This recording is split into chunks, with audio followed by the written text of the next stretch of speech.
Welcome to J is for Justice podcast.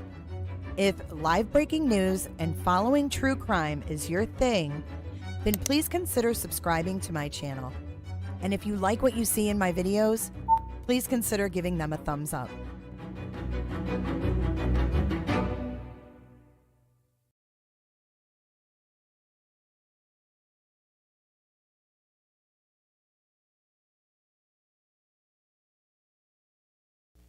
Hey everyone, welcome back. We survived. You're okay if you gave a spoiler alert. It's okay. I was just kidding anyways.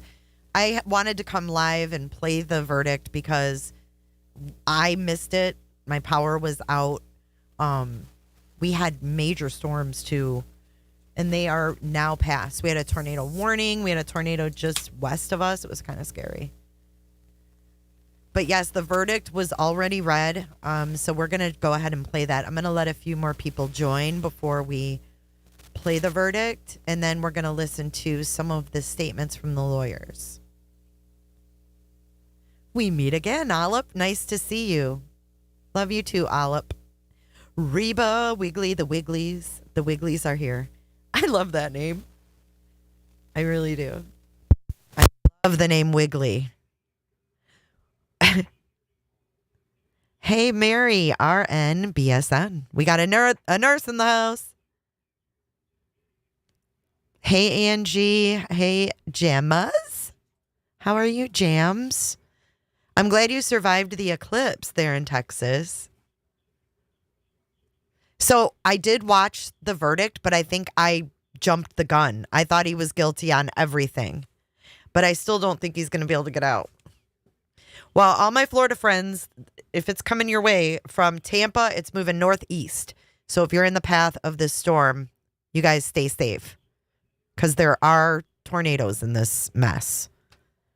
I know, Ohana, I know, but we're going to watch it together right now. Let's give another 30 seconds and see who comes in and watches with us.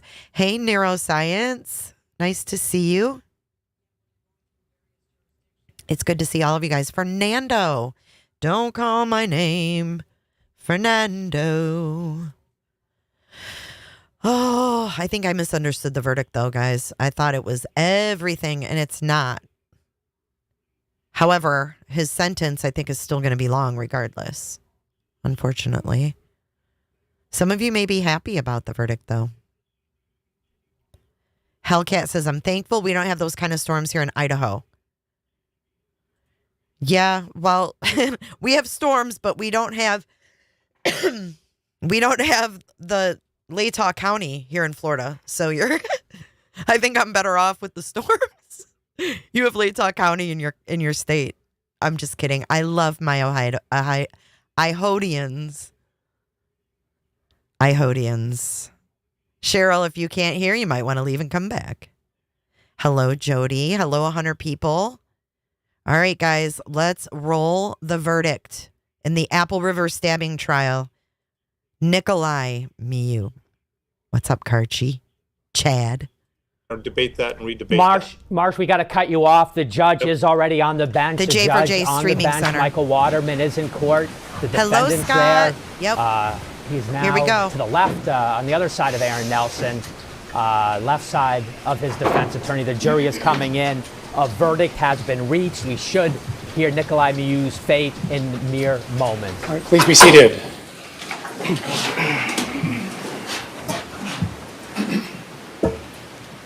All right, we are back in session on the record in State of Wisconsin versus Nicolae Miu. The attorneys are present with Mr. Miu. 12 jurors are in the courtroom. Mr. Ashland, I understand you are the foreperson. Correct. Did your jury reach a verdict? Yeah. Did you reach a verdict on each of the 6 counts? Yes, we did. Okay, please hand the verdict forms to the bailiff.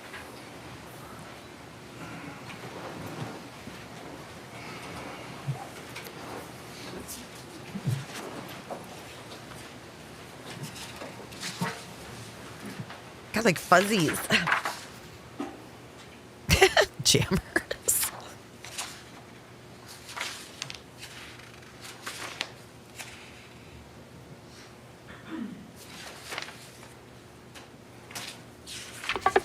What you are witnessing is real.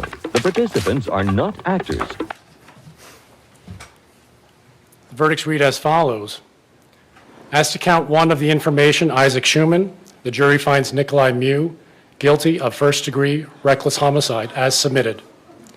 Question, did Mr. Miu commit the crime while using a dangerous weapon? Answer, yes. As to count 2 of the information, Alexander Martin, the jury finds Nicolae Miu guilty of first-degree recklessly endangering safety as submitted. Did Mr. Miu commit the crime while using a dangerous weapon? Answer, yes. As to count 3 of the information, Dante Carlson, the jury finds Nicolae Miu guilty of first-degree recklessly endangering safety as submitted. Did Mr. Miu commit the crime while using a dangerous weapon? Answer, yes.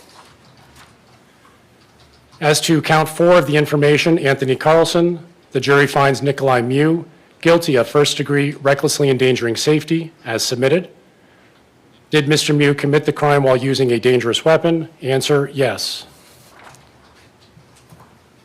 As to count 5 of the information, Riley Madison, the jury finds Nicolae Miu guilty of first-degree recklessly endangering safety as submitted. Did Mr. Miu commit the crime while using a dangerous weapon? Answer, yes.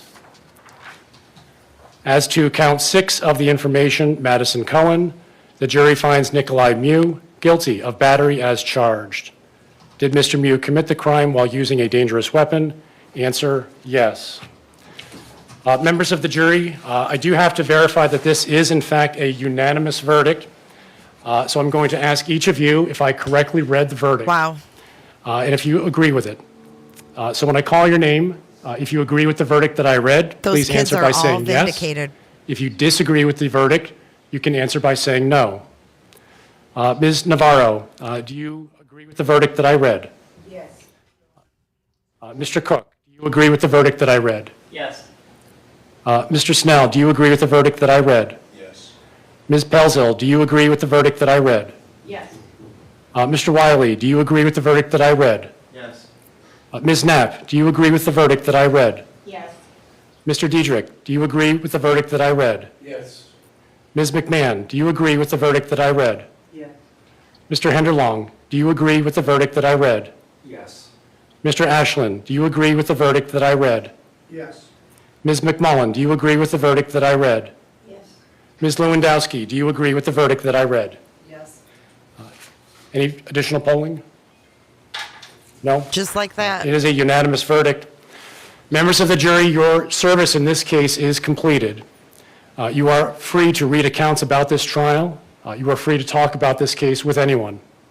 However, you do not have to discuss this case with anybody or answer any questions about this case other than from the court. So this includes the parties, the lawyers, the media, or anybody else. If you do decide to discuss this case with anyone, please treat any such discussion with a degree of solemnity, such that whatever you would say, you'd be willing to say in front of your fellow jurors or here in open court. Oh, wow, Ed. It is in the public interest that there be the utmost freedom of debate in the jury room, and that jurors be permitted to express their views without fear of incurring the anger of any litigants or the public. For that reason, please respect the privacy of the views of your fellow jurors. If you do decide to speak, please only speak for yourselves and not for anybody else. On behalf of my colleagues, Judges Needham, Vlack, and Nordstrand, along with my courtroom staff, thank you for your participation in this important case. Court is now adjourned. Please take the jury out. Wow. Just like that. Stand up!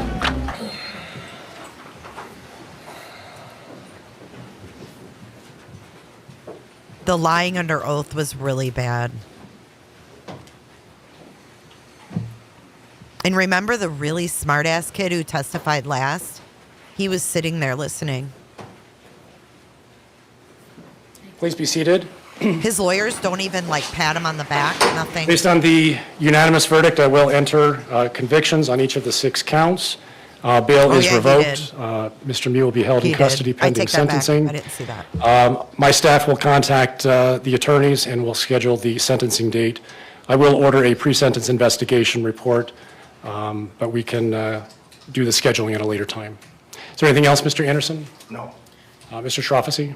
No, sir. All right. Thank you, everyone. Court is adjourned. Nick looks back at his brother, his twin. Watch.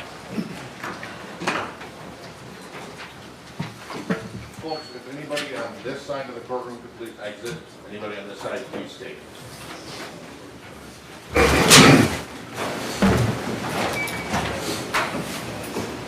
They didn't show the twin, did they? Dang it. No. Okay, so this streaming center guy is going to come back in. Here are lots of big size in that room. We're going to go over the actual verdict A here. lesser included charge. Okay, so let's go back a couple seconds and listen Did a to Henry in the streaming And center. that there is the camera going off on your screen. This case is now closed. Jury in St. Croix County, Wisconsin, Hudson, Wisconsin there, finding Nicolae Miu guilty. I want to be careful with my verbiage. So he's found guilty up and down the number of counts he was facing for each of his victims there, but found us a guilty rundown. of lesser charges. So he escapes, obviously, for him, the life automatic life imprisonment, the sentence. top count of first-degree intentional homicide, second-degree intentional homicide, but found guilty there, as you can see on your screen, first-degree reckless homicide. Are any of us surprised? Trey, you may be right. You may be right. But are any of us really surprised? Because we know that's why they added the reckless homicide. Because we knew that the state did not prove beyond a reasonable doubt that it was intentional first degree or even second degree homicide. And you know what is really effed up, Sally, about your state of Wisconsin is that there's no limit on the size blade knife you can carry. But I'll be damned if you use it to defend yourself. Then a bunch of, I'm not going to say it, bleeps convict you and put you in prison for the rest of your life. This man went 52 years with no record. 52 years learning 4 languages and was a mechanical engineer. Wow. What would have happened if they didn't add those charges? We know what would have happened. He would have walked like he should have. Sally, they added those charges at the last minute because they knew they didn't prove their case. If they proved their case, they wouldn't have had to add lesser charges. When prosecutors are confident in their cases, they don't need to add lesser charges. They knew that they couldn't prove it. No, I think he was bamboozled, if that's a good word to use. I think Nicolae Miu was fucking bamboozled. And the fact that Wisconsin can just add charges, like at the end of the trial, at least if they should have had that in the beginning, because how is that really fair too that his defense lawyers can't even argue the lesser charges? His defense lawyers had to argue this first and second degree intentional homicide. They weren't focusing on first degree reckless homicide. You know what I'm saying? Like, that doesn't seem fair that he couldn't defend himself because those charges weren't against him yet. Maybe his lawyers would have totally had a different approach and a different strategy. You know? What a bunch of shit. Kyle Rittenhouse, he can kiss my ass. He should be the one in prison, and Miu should be out, in my opinion. Kyle Rittenhouse strapped on a gun and went out looking for trouble. Nicolae Miu went out on tubes, had a couple beers, stopped and had sandwiches. Was going to help his friend find a phone. Totally different circumstances. And in my opinion, what a sham. What a sham. Kyle could have stayed home and minded his own damn business. All 5'5" of them could have stayed home. Totally different. I think you can appeal, but, he's never going to get an appeal. He's never going to win. Same attorney.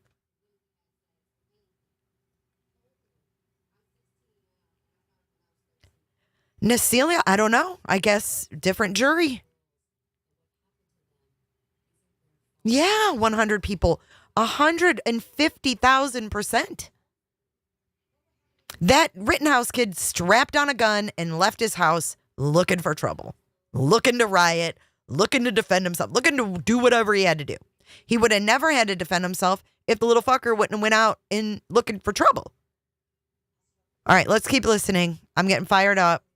I just can't even believe it. This to me is not justice. Yeah, b-ball, and they weren't even good at stating their case. They couldn't state the first original charges, right? So then they had to add these sham charges that at Nicolae's age puts him away forever. And everybody here, Dr. Malmo is in surgery right now. I don't want to give out any more details than that, but she is our moderator. If you guys could say a little prayer, send some good vibes up to Michigan her way, I would appreciate it. Thank you. So that charge was what we would call lesser included, a lesser included charge of murder. The Judge Waterman, part of these 30-page jury instructions we've been talking about the last couple days, was to go down the list of charges from the top. So the jury worked through that. They said it was not a first-degree intentional homicide case. They agreed unanimously, clearly. Then they went down to second degree. They look at the verbiage, the law around second-degree intentional homicide, his claims of self-defense. They found him not guilty. The third count underneath that was first-degree reckless homicide, and that is what they are convicting him on the top count. Similar situation, we don't have a full screen to show you, but on the stabbing victims, those who survived, they did not find guilty. They acquitted him on the top counts there of the first and second degree attempted intentional homicide, instead finding him guilty on charges of reckless endangerment, recklessly endangering safety. Marsh Hallberg, criminal defense attorney. Hallberg Criminal Defense has been with us all morning a couple times during this trial. I know we talked about that. Reckless seemed to be, all right, I'm going to fast forward past this dude, and we're going to go to the attorneys leaving the courthouse. So not guilty. A unanimous guilty on the top. Here, we'll listen to them instead of me. Okay, here we go. Departing now, not electing to speak with us either, but again, a lot of them were here. We will certainly come back as soon as somebody does speak to us out here, and for now, though, Paul will send it back to you. I love the And Care Rob, Bear. I'm just curious, those friends you mentioned, you messaged us as you were heading into the court that they were the first ones that might have tipped you off that a verdict was in.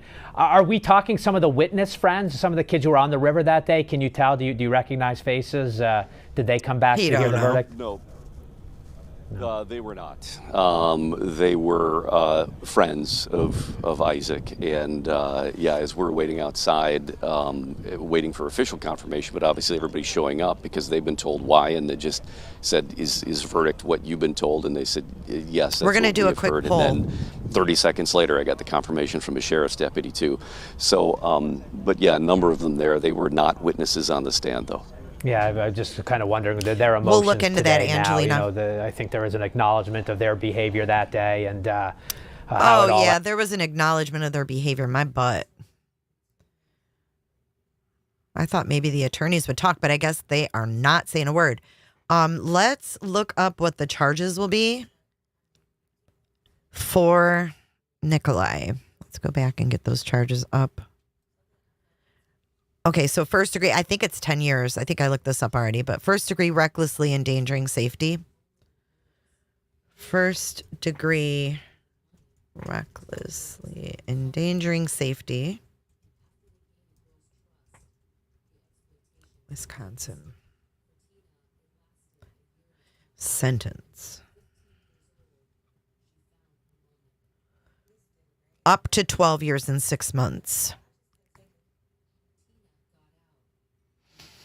Wow.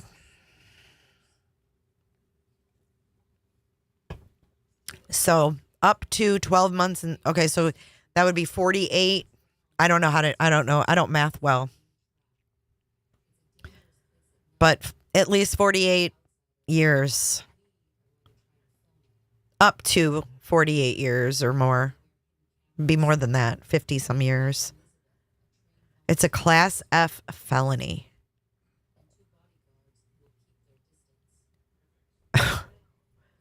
Wow.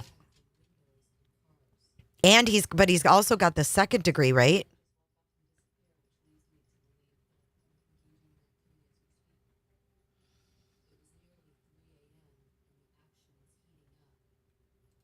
The second degree is 10 years. They only knock 2 years off. 12 and a half years for first degree, 10 years for second degree.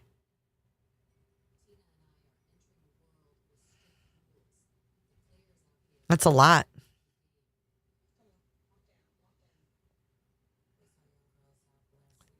So he could spend his whole life in jail. Do you guys think that what messed him up was lying afterwards?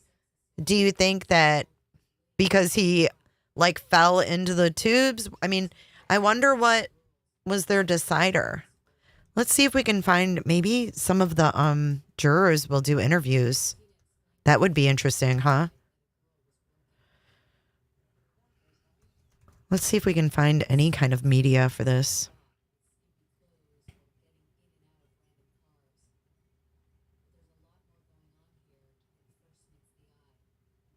Here's the defense lawyer. I'm being told Here that we one go. of Nicolae Miu's defense attorneys task is at the podium. Let's listen in to Sarah Nelson. We obviously, The streaming disagree. So with deep sadness. How's Nicolae doing? What was his reaction to how it went out? He's, I thought, showed appropriate emotion throughout. He's had a deep sadness and, as he said on the initial tape to the police, he said, he was sorry. I know when this case first started and there was talks about what we could do to help alleviate some of the stress and pain that other people were feeling, we did what we could in that moment, and I think that was a large part because Nick wanted to take the lead on that, and so he continues to feel those feelings. He's sad, obviously disappointed in the result, and contemplating his future life. I agree with you guys. I told us lots of things. Can you share? Shared what I wanted. Okay. Mr. Nelson, these charges were added on at the end. That's something the public's, that aren't used to trials may not completely understand. Can you touch on that, as well as what kind of penalties he could be facing now? Yeah. So he was originally charged with intentional crimes. By deduction, it seems like he was found. They couldn't agree on the intentional crimes, so they moved on to the reckless, and that's what he was charged with. Reckless crimes are a lesser included offense of the intentional crimes. There's still substantial, life-changing penalties that he faces. What was your thought coming into today when you walked in the courthouse? Did you feel good about the case? We felt like we had a good case. We felt like we had a good defense. We felt like we put on a good defense. But in many ways, self-defense is a community standard, and it's very dependent upon which group of 12 people within the community you ask. I understand and appreciate that. We had a lot of complex feelings going in. We felt confident, but we're also aware that it's not math. It's not black and white. It's a community standard. Were you expecting a verdict today when you walked in? Did you think it would take longer for them to get something? No real expectations, whatever. With juries are unpredictable, so. All right. Thank you. Thank you. And those who might not have watched our ongoing gavel. Wow. So Ed Gain, I missed that. You're right, though. There's the 4 charges of reckless endangerment. And then Ed Gain just reminded me that the top charge is first-degree reckless homicide for Schumann, for, what's his name? Isaac Schumann. Oh, man. I agree. I think we've learned from a lot of these cases, don't talk without a lawyer, right? Don't talk without a lawyer. Even if you're 100% innocent, doesn't mean you're guilty, and it's not going to make you look guilty. It's going to make you look smart. Protect yourself. There's no appeal in Wisconsin? I thought everybody got to appeal. Okay, so the question is now, is he going to end up in prison with Chris Watts? Because isn't Dodge Correctional actually where they go for processing? Or is that Waupun? Waupun. I haven't been back in Michigan in so long. I don't talk like that anymore. I have to admit the you guys really got on my nerves, and I think I used to say that a lot. His lies. I agree with you on that one, Leo. I think his lies fucked him up too. Yeah, there's really no difference because he's 54 now. So they didn't even say when sentencing was. Yeah, Val, it's a lot different than Florida. Waukegan. I wonder if he'll end up in Dodge with Chris. Did you guys see that Chris's house is for sale? Yeah, Jess, he was found guilty. How's your trial going, Jess? Jess is actually in New Hampshire. If any of you followed the Harmony Montgomery case, she's sitting in actually a court hearing against Department of Human Services in New Hampshire, who is finally being held responsible for their F-ups. Don't you know? He was, Miss Robin. He was found guilty. I'll show you what charges he was found guilty of. Let's take a step back. And, you know, it's really quite frightening for self-defense. I mean, in Wisconsin, why would you make the law that you can have any kind of blade you want? This is what's messed up. You can have any kind of blade you want, any size blade in Wisconsin. But God forbid you use it to defend yourself.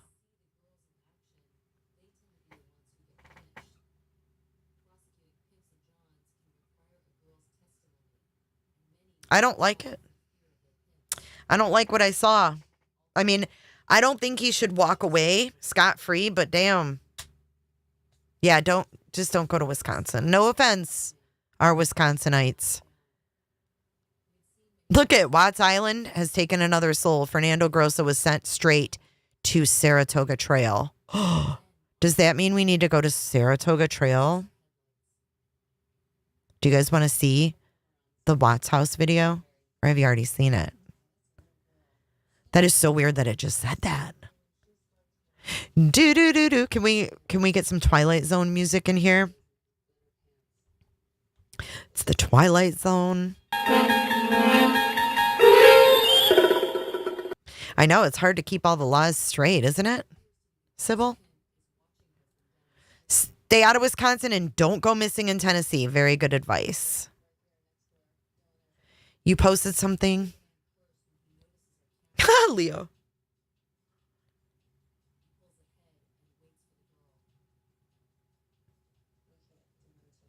What is this, Island? No, that's different. As to the person, we don't know which homeowner shot at him. I guess they think that. Oh, is this about self-defense? Okay, let's play Island's video. This is a Florida sheriff, and this is what stand your ground looks like in Florida. I think that's what you're getting at here, Island. No, that's different. As to the person, we don't know which homeowner shot at him. I guess they think that they did something wrong, which they did not. If somebody's breaking in your house, you're more than welcome to shoot them in Santa Rosa County. We prefer that you do, actually. So, We whoever that prefer- was, you're not in trouble. Come see us. We have a gun safety class we put on every other Saturday. And if you take that, you'll shoot a lot better and hopefully you'll save the taxpayers money. Oh, damn. Now that's different. As to the person, we don't. Yeah, totally different. That is not Wisconsin. Let's see if we can find out when sentencing is.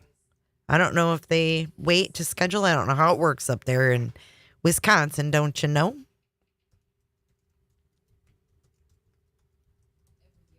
See if we can find out.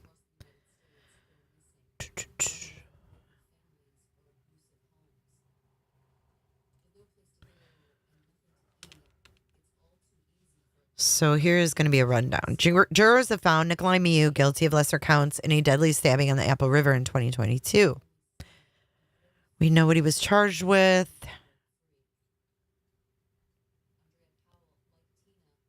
It doesn't even say. Miu's sentencing will take place at a later time. That's nice.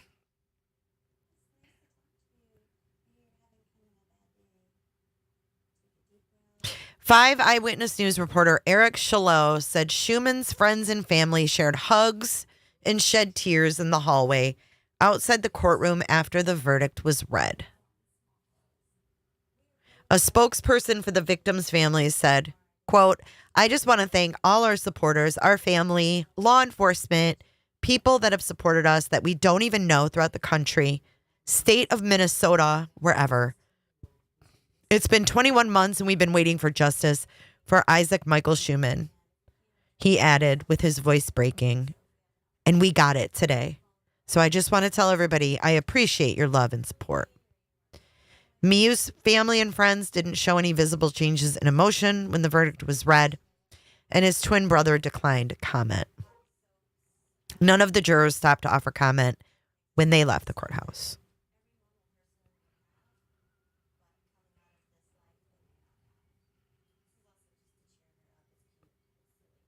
And that's it.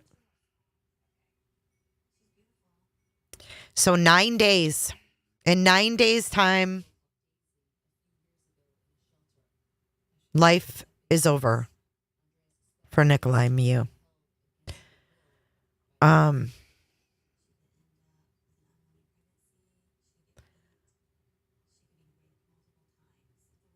We have actually chat table. We have 4 people watching. Yeah, I don't know if they'll give him like time served.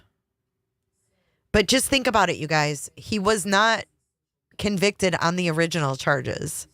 So if they wouldn't have added the original charges, he would be going home to Kiki or Pinky or whatever his Yorkie's name is. I don't know if you guys are interested in, I know before we lost power that we were watching some of my old videos on this. I didn't know if you guys would be interested in that. We were actually, quote, "They were fighting me." We were in the middle of these.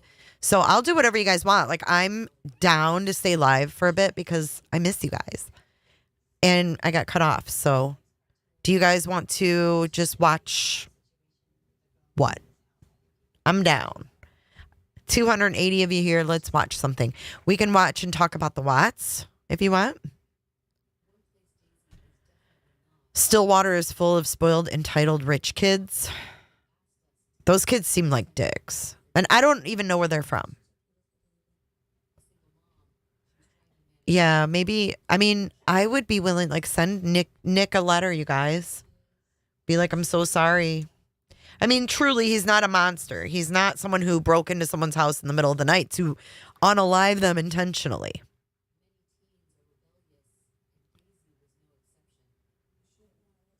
You think if they wouldn't have added the charges, it would have ended up a hung jury mistrial?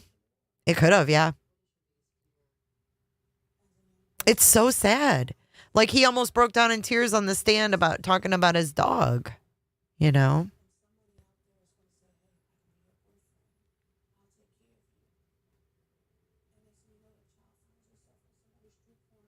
Val says talk about Watts.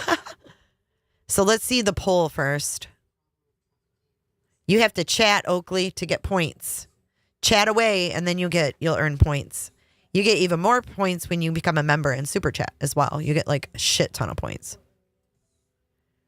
Oh, the Slender Man. Oh God, that judge that coughed. I don't know. Let's Google and see what happened with the Slender Man, and then we can get the hell out of Wisconsin for a minute. The missing boy in South Carolina. I haven't looked into that one yet. I agree with Cowbell on that one too.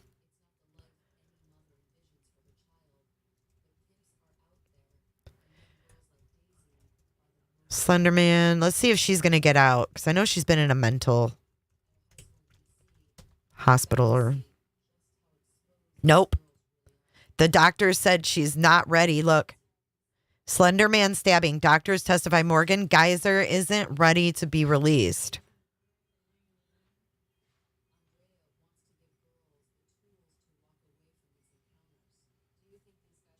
Let's see.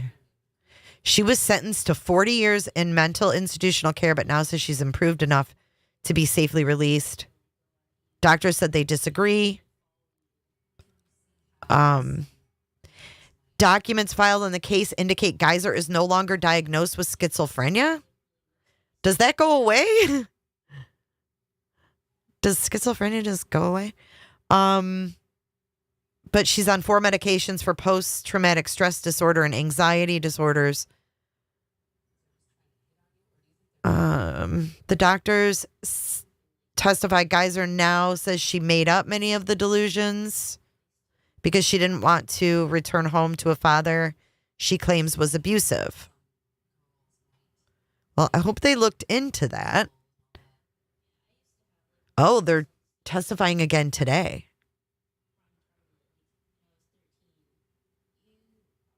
It's live right now. It should be anyways. Let's see.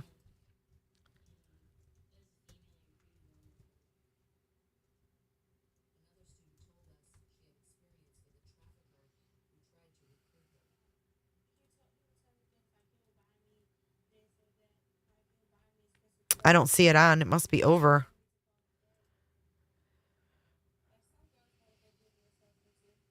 Foxy Lady? I'm not sure.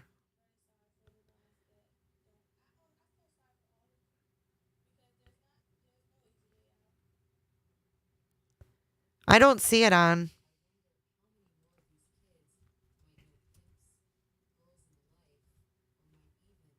Oh, yeah, it is. Here it is. This is live, I think. Okay, so they must be on a break. This has been live for 3 hours. Court is in recess until 3. Court is in recess from 12 to 3.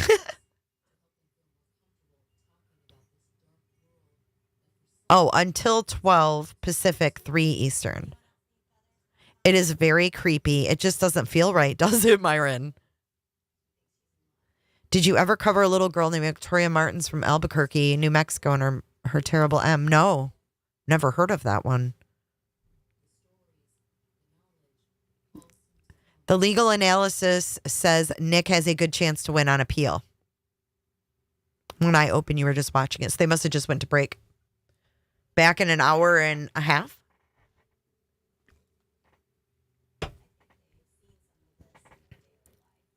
We can watch it when it comes back. But that's a long time from now. I guess he can appeal. Yes, I guess he can. But they don't even have a sentencing date yet. Oh, look, Gen X TV is live with Chad Daybell. Yes. Do you think Gen X TV will strike us for streaming her? Look, Gen X TV has the best Chad Daybell coverage. She's got Chad on the left. If you can take your pointer and props off to Gen X TV, man. And go through these events. What a champ. What a champ. The J4J Streaming Center coming in hot. What's this all about? Good morning, everyone, and welcome. It is 9:31. Vehicle believed. Oh, we got a pursuit. Did y'all see this? This is actually Southeast Division. They're actually in pursuit. That vehicle continuing on now by itself, just because of they would probably have one unit stopping by to make sure that those people, the civilians, are okay. But you can see it right there. We're going to keep the best eye on it that we can. But you have to remember, we're not allowed in that area. Now it's starting to make another turn. But that LA is crazy. Right off of Slauson. The address is the map is calling this Slauson and Manhattan Village, or over here by the sun St. went Andrews. down when But I that hit vehicle, Slauson. Why are you staying in this parking lot? This is very... Hey, if anybody knows that song and you get it in the next 10 seconds from now, you get a mug. The sun went down when I hit Slauson. Worried. You've got a lot of people out there. You've got more crowds. They clearly know what's going on, those lights and sirens. So folks are starting to gather around to look and see what's happening here. But again, this is a stolen vehicle. Like you said, that driver has nothing to lose right now. The possibility of them trying to take a vehicle from somebody else, that's in the cards. And this vehicle's picking up speed and driving kind of more erratic out here through that parking lot, hitting those speed bumps. That don't look good. You can see the cars becoming more and more disabled. Oh, shit. People in the garden center are like, what? And the bumper as well. And when you look at this, you know, we're no experts in terms of how to safely get this guy in custody. But you wonder, why doesn't the police kind of cut them off, right? Because this guy is going in circles in this parking lot. Why don't you get in front of him?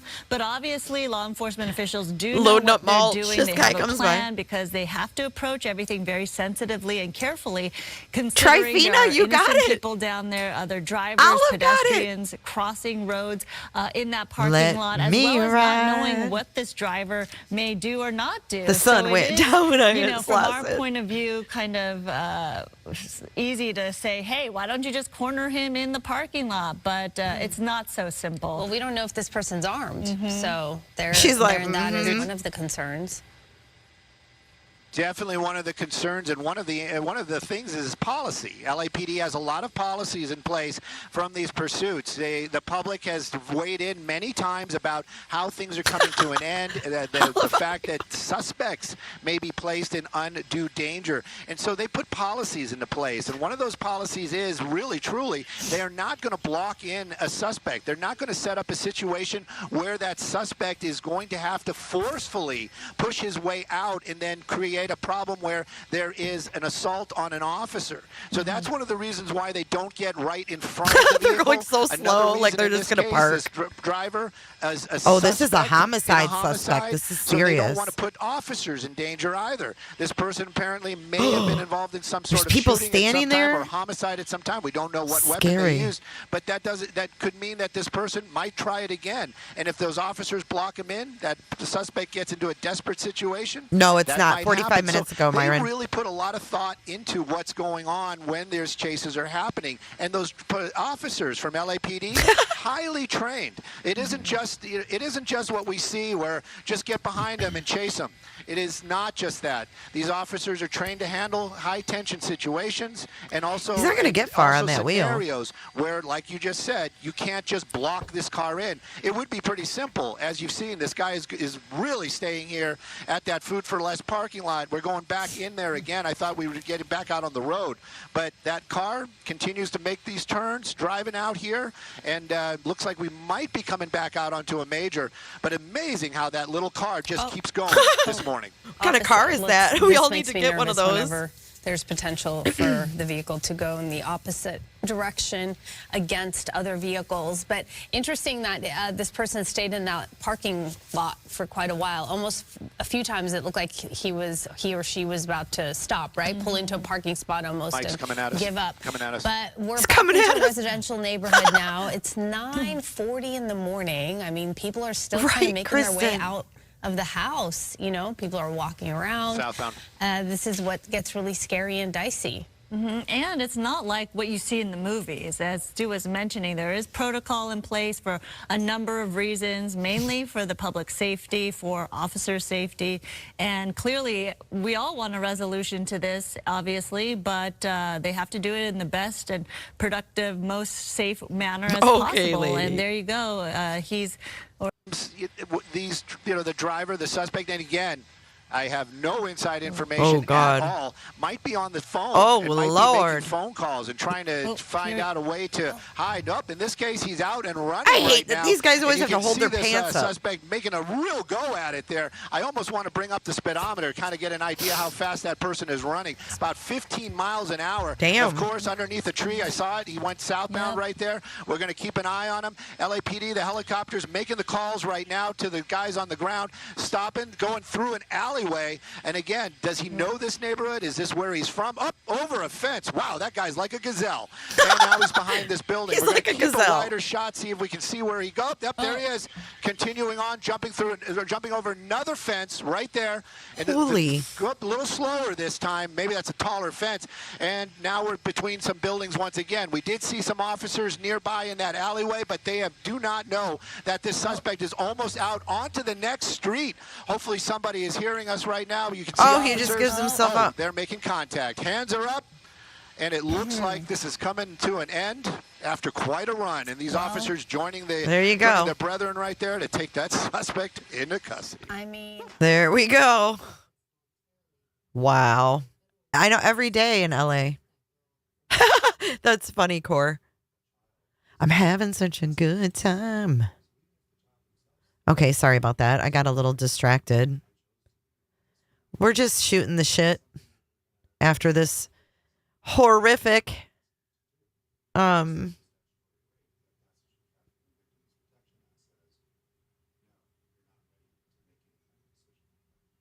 verdict. O.J. Simpson, yes. In other breaking news, O.J. Simpson is DEAD. And I'm Errol Barnett with continuing coverage of this breaking news.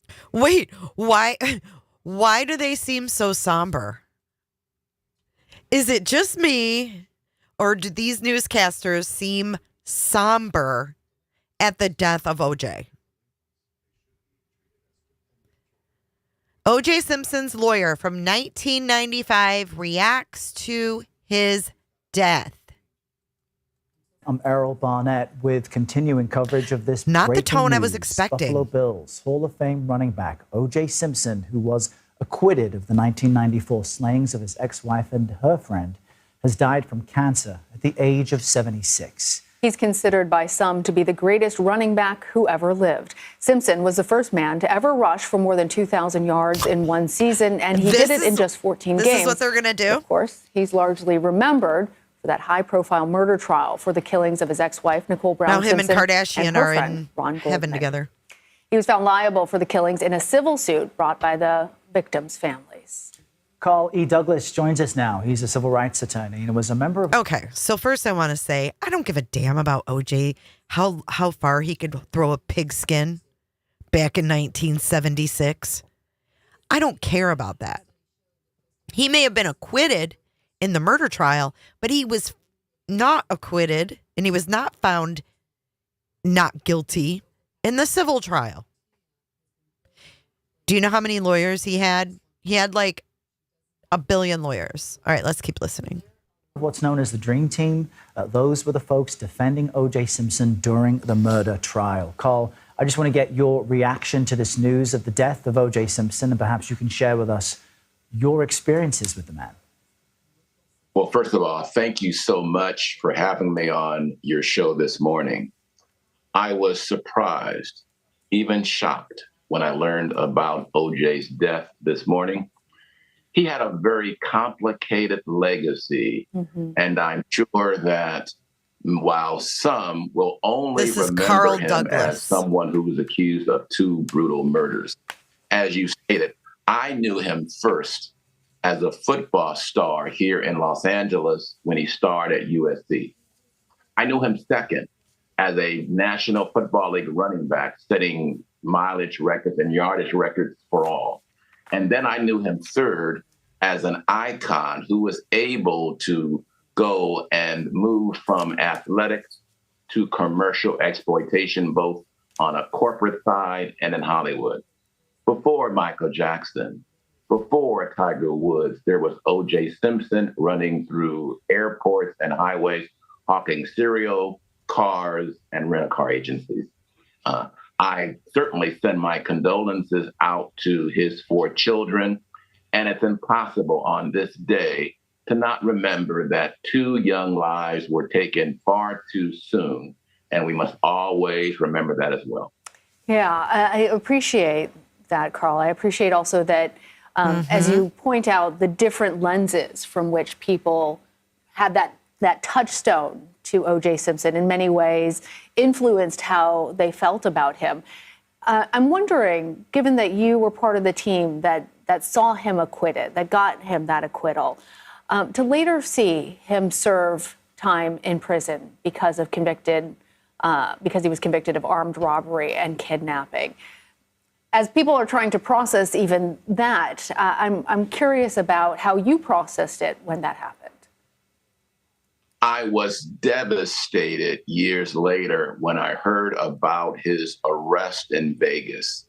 But at the same time, I believe the sentence that he received in that case was a payback for the acquittal that we obtained in Los Angeles. The crime that he committed in Vegas was probably a 2-year crime dripping wet. But for that judge to impose a sentence of 9 years, 33 years, for that judge to hold the jury so that the verdict would come on the anniversary of the verdict in our case in 1995, says to me that there was some connection, regrettably, and that justice was not served in that matter, at least. Carl, let's just take a moment for our viewers. Let's keep in mind that while the entire country was transfixed on every moment of that trial, you had millions of viewers. There are some people watching who weren't alive then, and this was before their time. So just for our viewers, I want to reset what was the culmination of that weeks and months-long murder trial. You were part of the team defending O.J. Simpson when the judge came back and the jury returned the verdict. Let's just look back at that for a moment. In the matter of the people of the state of California versus Orenthal James Simpson, case number BA097211. We, the jury, in the above entitled action, find the defendant Orenthal James Simpson not guilty of the crime of murder in violation of Penal Code Section 187. I know, look at Robert Take us Kardashian. Back to He's that like, moment. Where were you if you were in the room? And did you believe that would be the verdict? I was sitting inside the well right by the swinging door, right in back of Lee Bailey, who was at the front desk. And let me tell you, I've only cried out of joy 2 times in my life. Once when my son was born, and second at the O.J. Simpson verdict that day. I cannot. Okay. I'm good with all that. I can't listen to that garbage.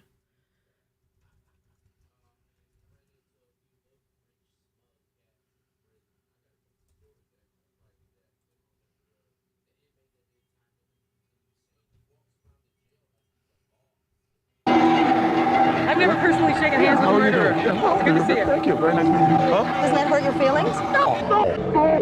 And you got me riled up. You got me started. After we finished filming, OJ said to me that he had a surprise for me, and I genuinely was surprised. Just did you do it?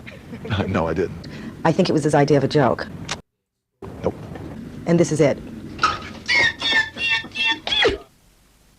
What the fuck? Did he actually do that? I've never seen this before. Did you do it? No, I didn't. I think it was his idea of a joke. Nope. And this is it. Did not do it. No, I didn't. Nope, did not do it. Oh my God, they slow it down. That's not my video, I promise.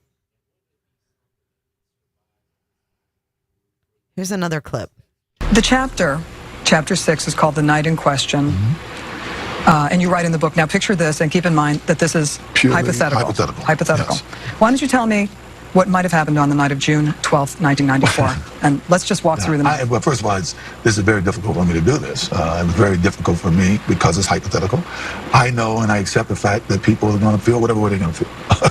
They're going to, whatever they want to feel. In the book, the hypothetical is Charlie pulls out. Charlie. This guy Charlie shows up, a guy who I had recently become friends with, and I don't know why you had been by Nicole's house, but it told me you wouldn't believe what's going on over there. And I remember thinking, well, whatever's going on over there's got to stop, right? So we kind of hooked up together, and I'm kind of broad stroking this. We go over, get in the Bronco and go over. Let's just go back and do the details. Where did you park? Let's do the detail. You park in the hypothetical in the alley. Right. You park in the alley. Yeah. And you put on a wool cap and gloves. In the hypothetical, I put on a cap and gloves. Right. Yeah. And you reached under the seat for? A knife. I always kept a knife in the car for the crazies and stuff because you can't travel with a gun. And I remember Charlie saying, you ain't bringing that. And I didn't, right? But I believe he took it. Charlie took the knife? Yeah. In the book. Yeah. Yes. So the back gate, you go through the back gate? Yes. And it was open or broken or? I don't recall.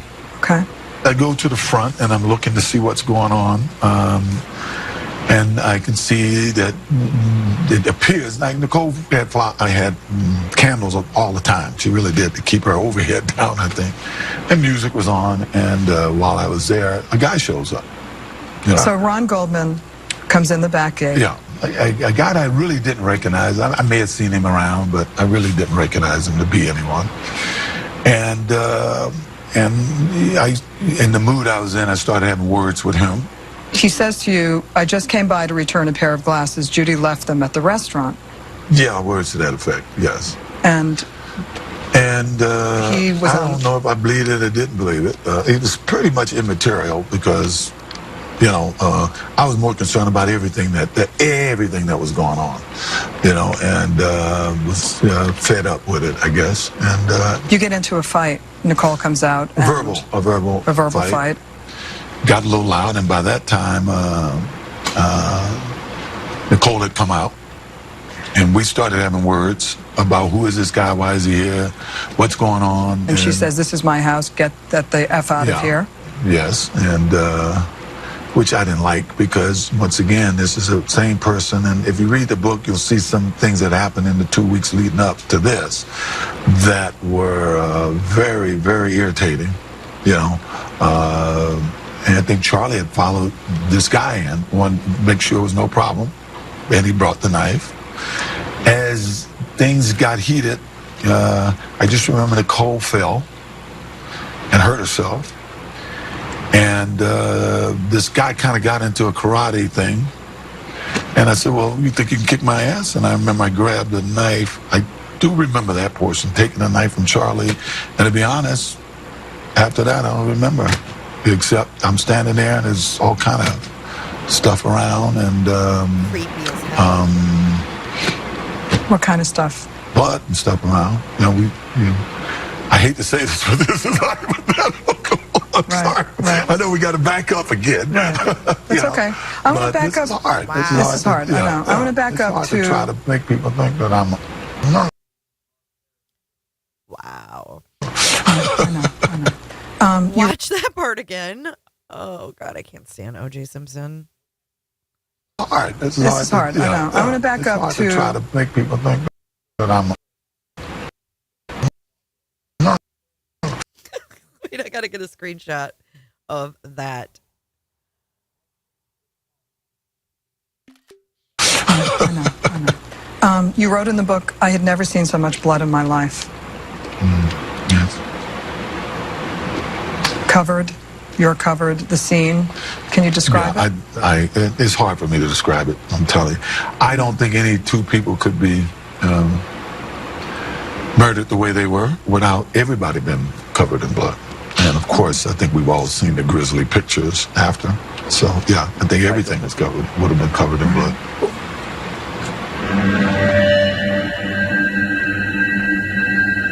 And what goes through your mind at a time like that? I don't know. It's like, what happened? Right. Mm-hmm. You write about removing a glove before taking the knife from Charlie.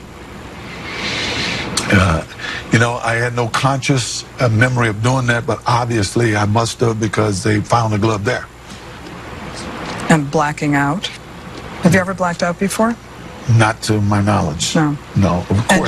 Of course, if something like this would take place in anybody's life, if it were to happen, I would imagine it's something that you would probably automatically have trouble wrapping your mind around it. It was horrible. It was absolutely horrible. Oh, he is so smug. I don't believe a word he says. Here is an animation. I've never seen this. This is an animation from the murder scene from 1995.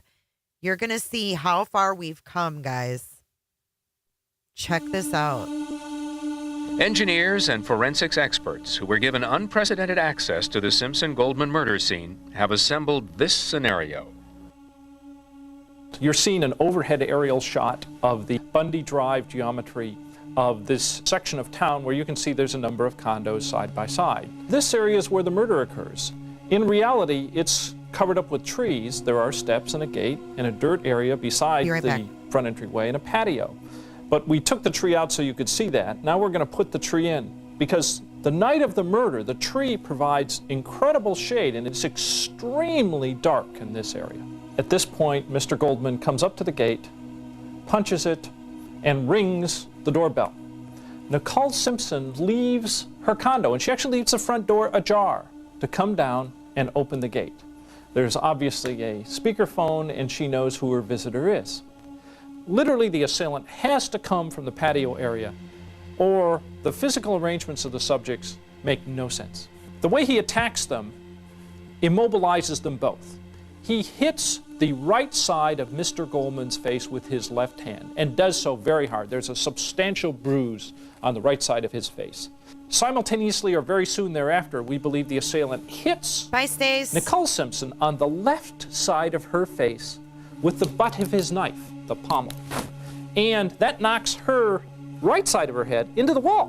We believe that knocks her out, which enables the assailant now to come down and deal with the number one threat, which is the young, able, and in pretty good shape Mr. Goldman. We postulate that he puts the point of the knife behind Mr. Goldman's head and actually uses the knife like a fork with his hand over the mouth to raise Mr. Goldman to his feet. The medical examiner has testified that that wound alone would... Holy hell. I did not know he put... He put it in the back and then lifted him up. Holy... And in pretty good shape, Mr. Goldman. We postulate that he puts the point of the knife behind Mr. Goldman's head and actually uses the knife like a fork with his hand over the mouth to raise Mr. Goldman to his feet. Jesus. The medical examiner has testified that that wound alone would have been sufficient to kill Mr. Goldman right, Myron. if nothing else had been done to him. It's obvious from the medical evidence that the assailant has a hand over Mr. Goldman's mouth, is having a talk with Mr. Goldman. Boy. And is emphasizing his points with the knife. The next fatal blow received by Mr. Goldman is a plunge right over his heart, hitting him in the left side of his torso. Another thrust, again from the back, upwards under the rib cage, which is also a fatal thrust. And he takes a final knife overkill. Blow. In this side, another fatal wound.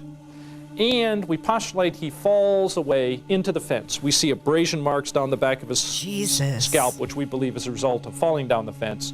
And then he falls over, and that is literally the position he is found by the police the next morning. Holy crap.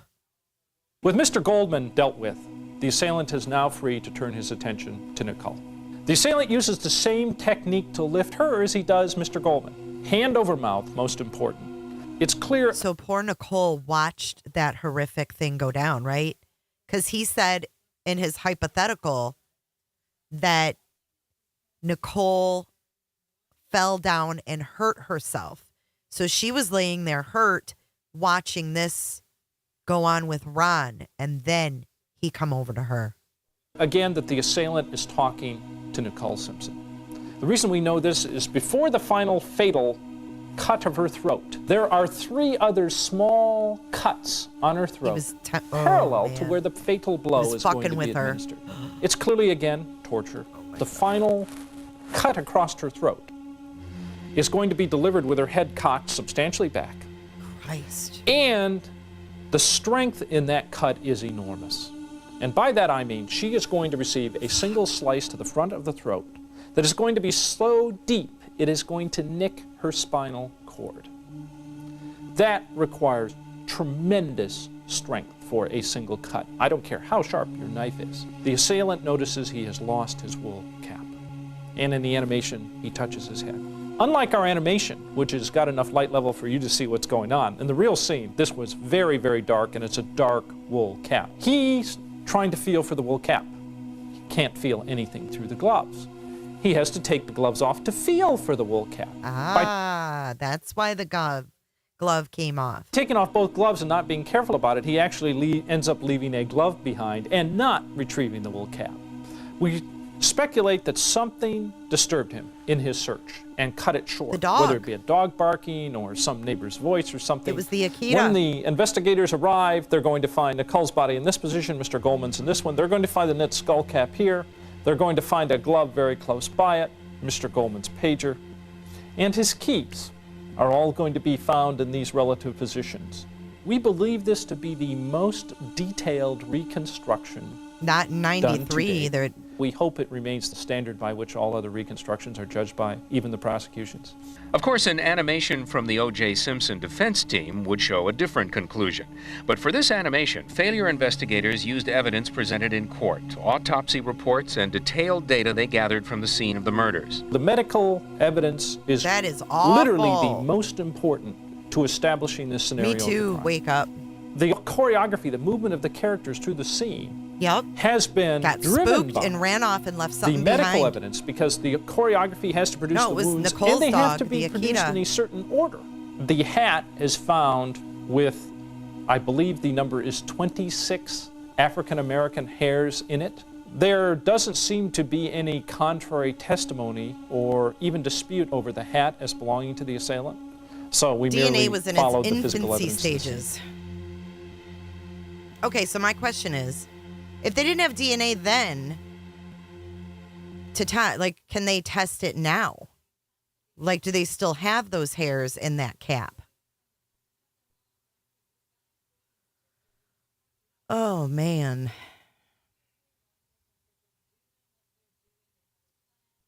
Let's see if we have any other interviews. Oh, look at here's Nicole and OJ on May 4th of 1994. Sometimes I'll try to sing, but I'm not going to do it tonight. I got this tequila in me. The girl that came here. Gonna say, obviously, with. Sometimes I'll try to sing, but I'm not going to do it tonight. I got this tequila in me. The girl I came here with said to me, "Is this a blues place?" I said, "Oh, no. This is rhythm and blues." Well, people, you know, when it's live, it's something special about being live. I mean, historically, one of my favorite shows is Saturday Night Live because it's live, you know, and as an athlete, being live is what it's all about, game day, you know. So in a sense, you get the sense that it's game day for whatever that performance is, which means anything can happen, you know, which means anything can happen. And I think that adds to the excitement of the play. I think you'd be very pleased to see. Speaking of that lady I was talking about. Here she is. With another shot of this tequila. Now watch her, I'm sweating. So watch her sing. Well, sing. She can sing simply. That's live. We're alive right now, all across America. There she is, my woman. I'm taking her tequila. That's why I'm not singing tonight. Sometimes I'll try to sing, but I'm not going to do it tonight. I got this tequila in me. What a jackass. Did you see her face? At the end, she's like, "You're not funny. You're abusive. You're a prick." I'm not singing them. Unbelievable, huh? I'm not singing tonight. Sometimes I'll try to sing, but I'm not going to do it tonight. I got this. Horrible.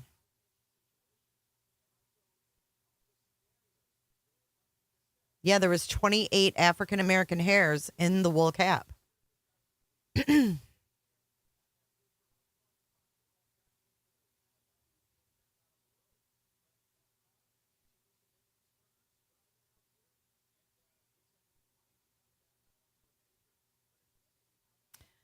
Let's see.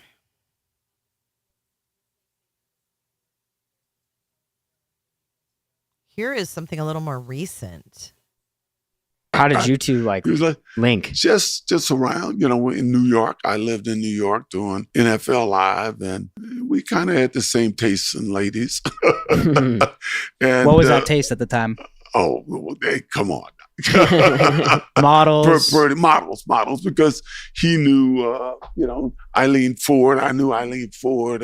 We found ourselves at a lot of those type of events. So you and Trump are kind of like wingmen sometimes. Well, I would say we were. That would be a pretty deadly duo. Trump and OJ. How did you two link? Just around, in New York. I lived in New York doing NFL Live, and we kind of had the same taste.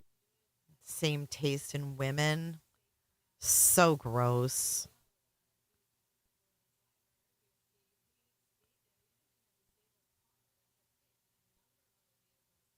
Let's see what else we can find.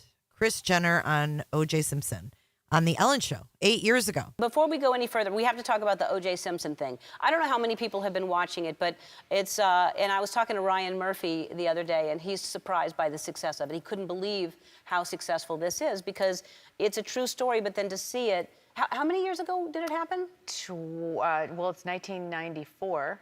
Wow. So, yeah, 22 years ago. That would be the math. Yeah. And then, well, here's we're all why just sitting there going. I think it's so popular with everybody too because a whole other generation is watching this. Some people for the first time. So Selma is playing you. Yes. And Selma Blair is playing you, and David Schwimmer is playing Robert Kardashian, your ex-husband. How long had y'all been divorced when this happened? We got divorced about 3 years. Before that. Yeah. And you were good friends with Nicole. Yes. So O.J., for those of you who don't know the story, O.J. Simpson was accused of killing Nicole Simpson, and you were good friends with her, but you didn't even realize that there was abuse going on.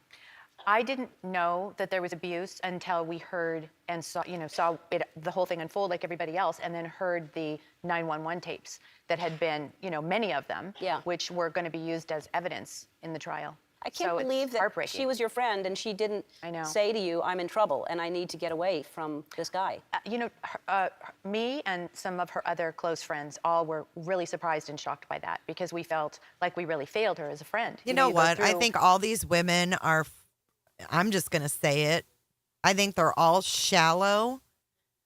They're all into themselves. And I'm sorry, if your best friend is in an abusive relationship, you can tell.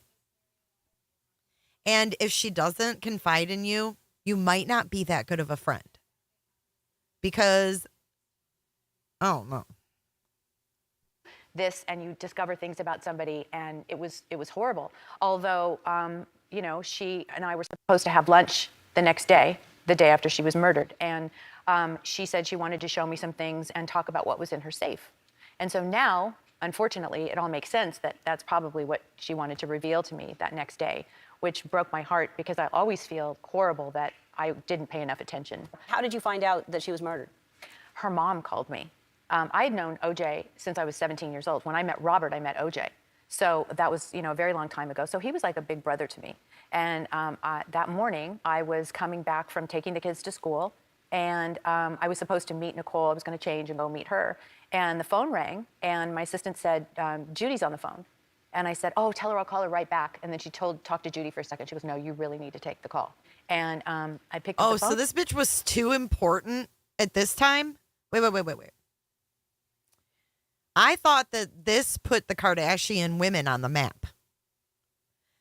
I didn't think that Kris Jenner was in a position where she had a personal assistant answering her phone calls for her. And she actually said, Nicole's been shot. And I said, what? I said, okay, I'm on my way. Where do I go? And she said, no, she didn't make it. And I said, what do you mean she's been? And that was the information that Judy had at that very moment in time. And that was very early in the morning. Yeah. Judy? Wow. And I know that was really tough because then Robert was, kind of supporting him and on his side. And why did she need an assistant? What was she doing? And then slowly he realized that there was way too much evidence. It was very clear. It's really interesting Look to at look her back pantyhose. to, for me, to see how Marcia Clark was treated, because she was, the person who was trying to prosecute him, and she was so amazing, and they just tore her apart because she was a woman. Yeah. Did OJ ever try to reach out to you at all? Right after, yeah, he called me a few times. And Sure he did. Wanted to talk and explain how he felt. All right, you want to talk about that? But I mean, that must have been really awkward. It was painfully. It was just the whole entire, every single day it was something different, and it was very difficult because my ex-husband was on one side, and I was kind of on the other. The kids were in the middle, and it was trying to explain this to children. And then OJ had called, and everybody lost so much that night. It was, you lost everything you knew. Okay, Chris. All right, let's look up Kris Jenner, O.J. Simpson trial. I know I've seen it. Here we go. Chloe, Courtney, stop running. Kris Jenner, played by actress Selma Blair, is seen yelling at her unruly kids at Nicole's funeral. Kris really was a close friend of Nicole's. This is Kris and then husband Bruce Jenner talking to Inside Edition about the case during the trial, where they were regular spectators. I think that this has been a really tough year, tough 15 months for all of us. And not only have we lost Nicole, we've lost OJ too. Kris was actually pregnant with Kendall Jenner, now a world-famous model. How long? 6 more weeks. 6 more weeks. 6 weeks as a little girl. And here she is. Kris shared this portrait of her newborn daughter. Kendall's middle name, it's actually Nicole, a tribute to Kris Jenner's slain best friend. She just died. I'm so emotional. Simpson is played by Oscar winner Cuba Gooding Jr. And while Simpson had his problems with Cuba Gooding Jr. And what did we just find out about Cuba Gooding Jr.? Guys, the Diddy lawsuit.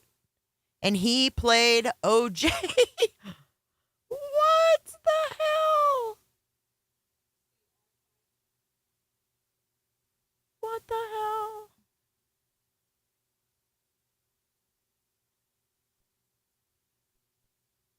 Just want to take a moment to send my condolences to yours truly. Please say R.I.P. to O.J. Simpson in the Oh, that's a parody thing. Forget it. Rob Kardashian removing evidence from the bag at the O.J. Simpson home. This is another conspiracy. Robert Kardashian changed the course of the O.J. Simpson case, described by the television news producer who noticed it 4 weeks later. Video not seen for more than 20 years. So there's the infamous Louis Vuitton bag. See it by his feet? Nobody in the media, certainly not the cops, paid any attention to that garment bag at his feet.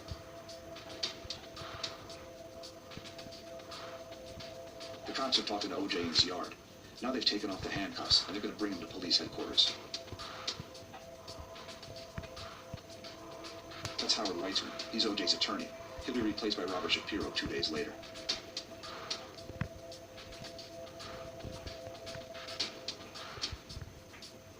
And notice, Detective Van Adder has OJ's black shoulder bag.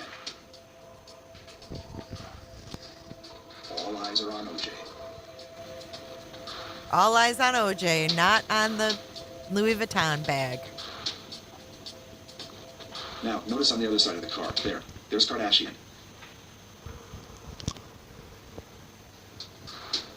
He's picked up the bag and he's holding it. He's looking for a way out. Now, the attorney and detective have some private words, and Kardashian tries to make his move. But he backs off. Nowhere to go.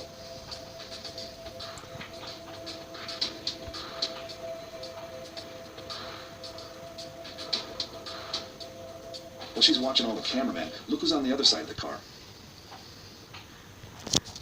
Kardashian always said he tried to give the bag to the cops that day, but they wouldn't take it. Not according to this tape. He said he tried to give the bag to the cops and they didn't want it. Never forget, 4 weeks after this was shot. There we go. Still with the tags on it from the airport. Tape. Back it up. Then freeze, right there. See? 2 tags came up. American Airlines and Hertz Rent-A-Car. O.J. Simpson flew American Airlines. He was a spokesman for Hertz. And that's when we realized that bag, that's the bag O.J. brought back from Chicago. The bag he packed the night of the murders. It's bulging with potential evidence. And there's his buddy, Robert Kardashian, walking away with it. That bag, never seen again. The name Kardashian would never go away. That bag, never seen again, you guys. crazy. Crazy town.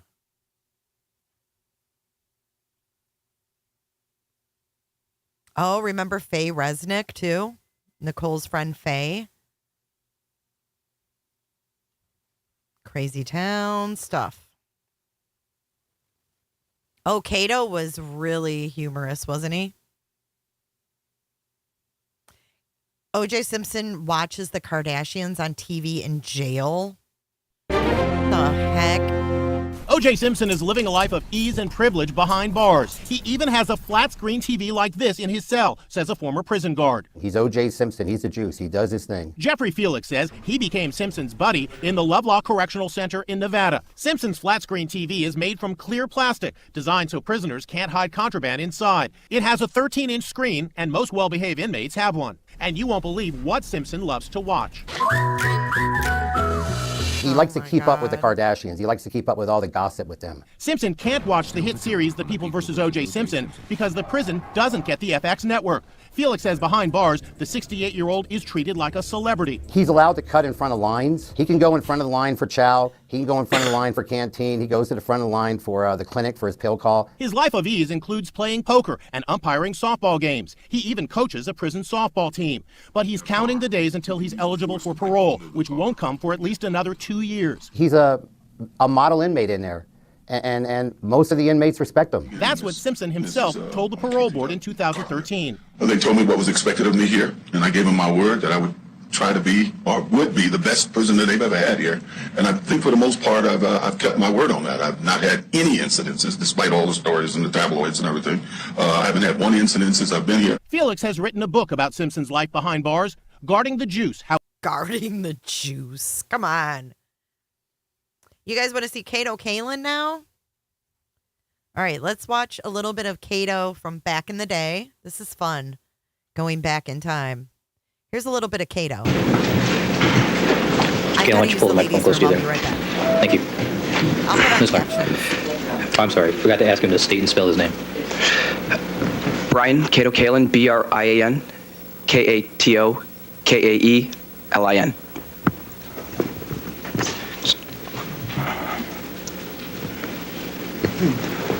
Ms. Clark. Mr. Kalin, is Kato your middle name? A nickname. Is that what people call you instead of Brian? Yes. You a little bit nervous today? Feel great. A little nervous.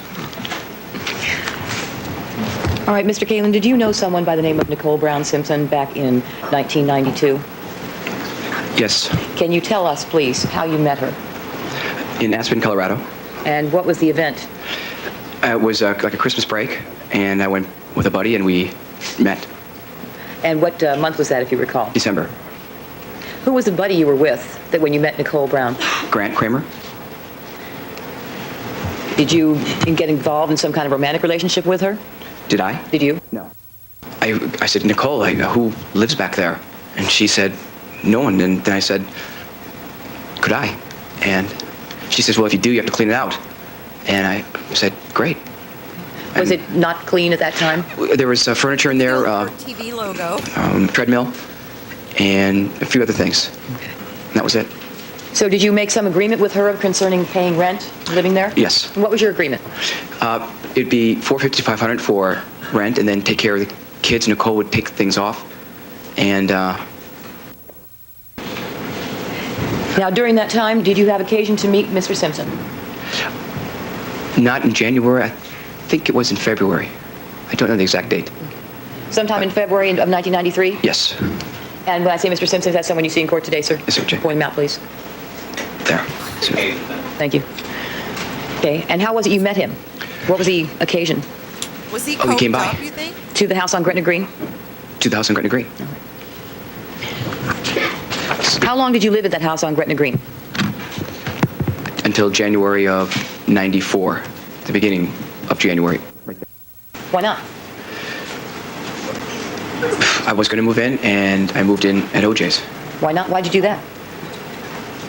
Because OJ asked me to go to his house. I mean, it was part of the deal. I went there instead of moved in with Nicole.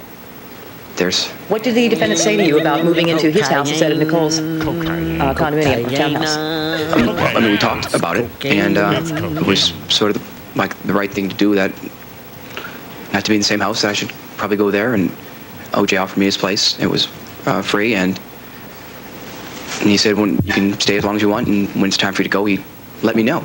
So OJ didn't want him living with Nicole. I wanted to see if there was like some cross, but this is like it's direct. 12:20, right? 12:20. Evidence code section. No, I know. Tell us what the nature of that conversation was. It was to get some. He had $100 bills, and he needed like a $5 for the sky cap, and he asked me if I had some cash. So after he told you he only had $100 bills and he needed a $5 bill for the sky cap, what did you do? I gave him 20. You gave him a 20. Was it a $20 bill? Yes. And when you gave him the $20 bill, did you put it in his hand? Yes. Could you see both his hands? One hand for sure, but I could see both hands. Yeah. Did you notice him bleeding or cut on either hand? No. And what happened next? I gave him the money, and he said he was going to get a hamburger, and I said, "Can I go?" You invited yourself to go with him? Yes. And what was his response to that? Sure. They went to McDonald's. You seem real excited to have you come? Sustained. Wouldn't you? Sustained.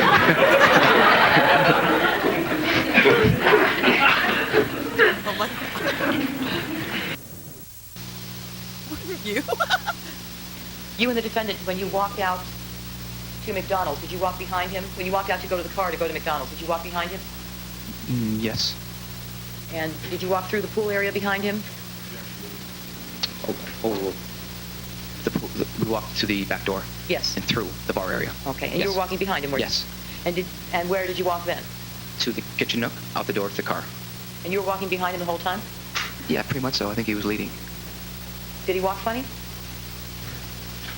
No. Was he limping? No.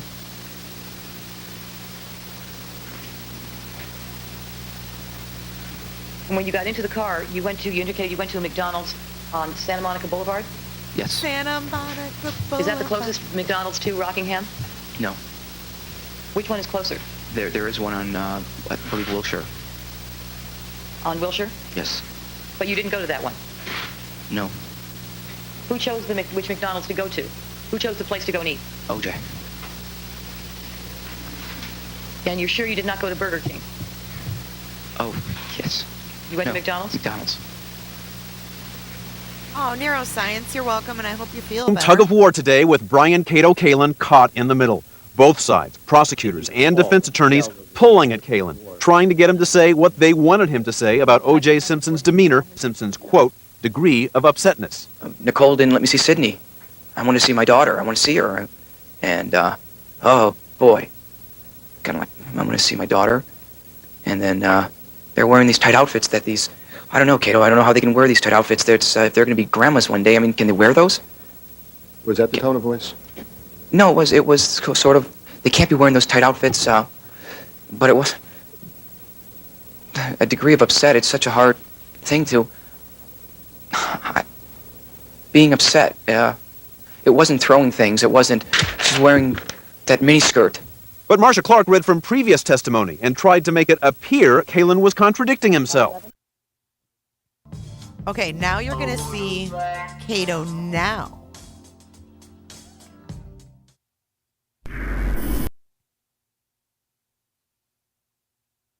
Here is Cato now.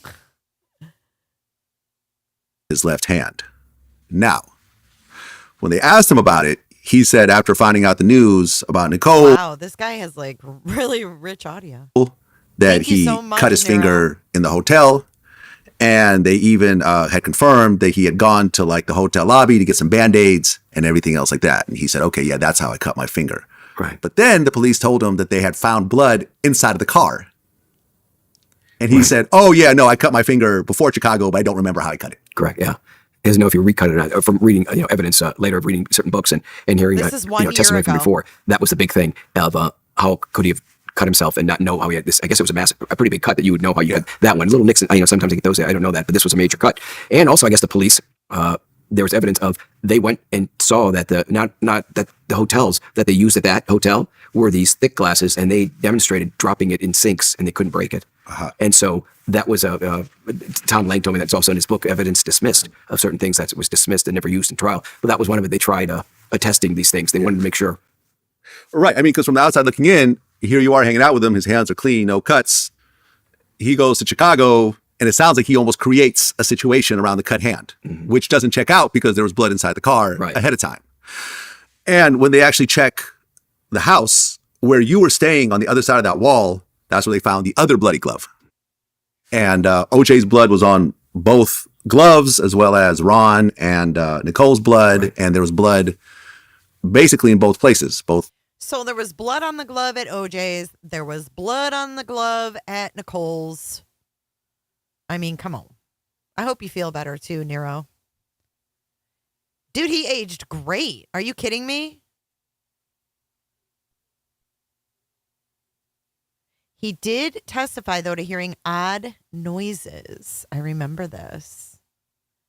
Outside Before the court by with you the is counsel, fence. Mr. Shapiro, Remember Mr. Judge Cochran, Ito? Mr. Douglas, Mr. Bailey. People are represented by Ms. Clark and Mr. Darden. The jury is not present. Counsel, is there anything we need to take up before we invite the jurors to rejoin us? Yes, Your Honor, very briefly, we are quite concerned about some of the things that are being said at sidebar that are gratuitous in nature. And yesterday there were statements that were made that were quite derogatory of Jason Simpson and implied that he was involved in planting potential evidence. Ooh, so it was brought up that Jason planted potential evidence. Check this out. Let's watch this. All right, any other comment? All right, let's have the jurors. Ron, can I ask one more? I have to look at an SDT by the defense. Let me indicate, I've indicated to Mr. Shapiro already that we have a very short segment of videotape that I wanted to be able to show to this witness on the witness stand, and I want to make sure that it is the date that I think. Pardon? Yeah, that's something I can lay a foundation for. Perhaps what I should do right now is show it to counsel so that we don't have to take a break in the proceedings at the time. All right. What is this video of? It's a Rocky hand drug.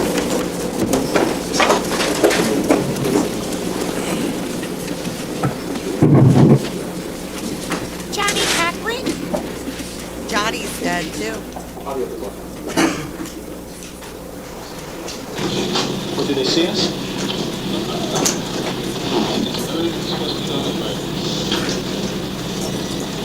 Okay, we're 30 seconds away, 30 seconds away. Look at me, Donald. Give me that open door. Okay, we're 15 seconds away, 10 seconds away. It's not on our side, I don't know what's there. Okay, we're gonna do it. Meg? Are you kidding? There he is.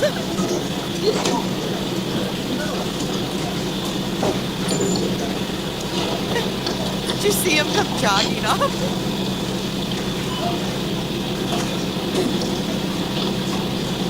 How crazy. What a crazy time. Stay on them, not on them.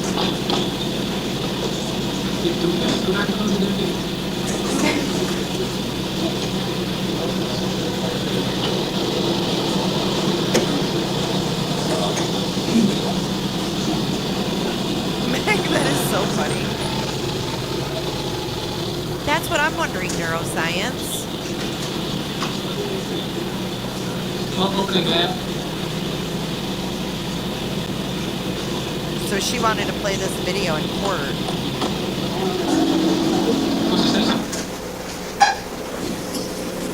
All right, Ms. Clark, we've had the opportunity. Can you believe the quality of this audio is nuts? Or I mean the video. One, please. How many days did he testify? All right, you're looking at 1:30 right now, Mr. Kalin? Yes. All right. Can you tell us, what are you looking at? What location is that? That's the, coming from the laundry, the shot was taken probably from the laundry room door, and it's the garage. And so you're looking from the interior of the house into the garage? Yes. And is that the appearance of the garage as you last remember seeing it? Yes. Okay, directing your attention, sir, I'm going to use a laser. Can you look up at the screen for a moment? Okay, you see this little red dot? Yes. All right. First of all, what am I pointing to here? It's the weights, the workout center. All right. And behind that, those weights, what do you see that I'm circling? The car, the Testarossa. Okay. And is it covered here? Yes, it is. All right. And is that the cover you recall seeing on it? Yes. Was it usually kept covered in that manner? Yes. Okay. And over here, sir? My mom used to set, hey guidance. My mom used to set the VCR because she worked, and she'd set the VCR and she would watch this at night. Glued to the OJ trial.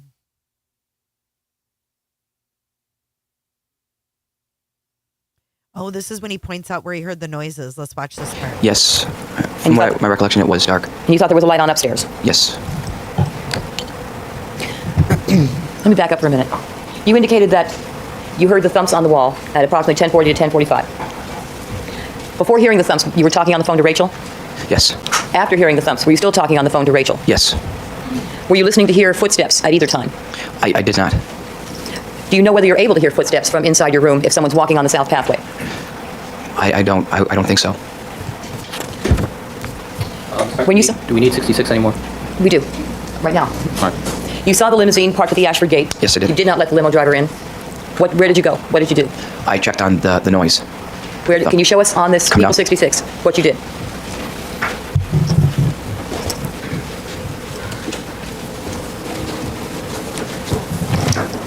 Okay, so I had the flashlight, and it was here, so I started walking this way, and I had the light on, and I went. There's a gate here. That's I can pick up the gate. You can pick it up. It's not working. So I kind of leaned against the tree, and I went down just a bit, and the pen light, the light was pretty dim. Looked a little bit, and then I came back. Okay.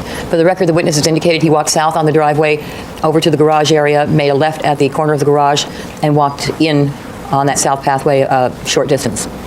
Yes. Okay, as far as you got on that south pathway, sir, were you able to see the area, the ground area? Y'all, look at this computer. Look at this computer. Over to the garage area, made a left at the corner of the garage, and walked in on that south pathway a short distance. Yes.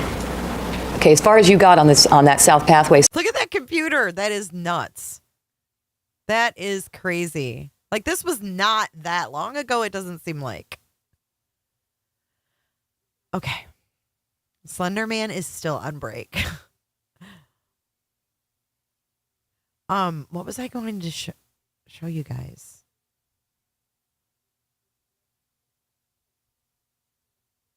Oh, I know what it was. I was going to show you. Let's go to courttv.com. They have all of the old trials, you guys. It's really, really cool. So if you go to Legendary Trials, they actually have Jeff Dahmer, Menendez, O.J. Simpson. They have a bunch of them, but they have the entire O.J. Simpson trial, week by week. Here's cross-examination of Mark Furman. Remember when they accused him of saying the N-word? Here's F. Lee Bailey. These are so interesting to go back and watch, to be honest. I love it. We'll watch a little bit more. I want to see Mark Furman.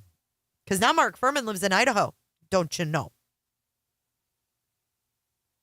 Fair, unfair, for the people.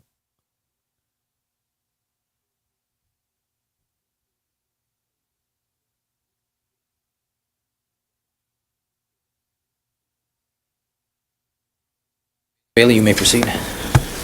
Well, I'm going to take you to drive in to the West Los Angeles police station in your automobile. 20-25 minutes. Okay. During the time that you were driving to the West Los Angeles police station, were you thinking about the investigation that was about to unfold?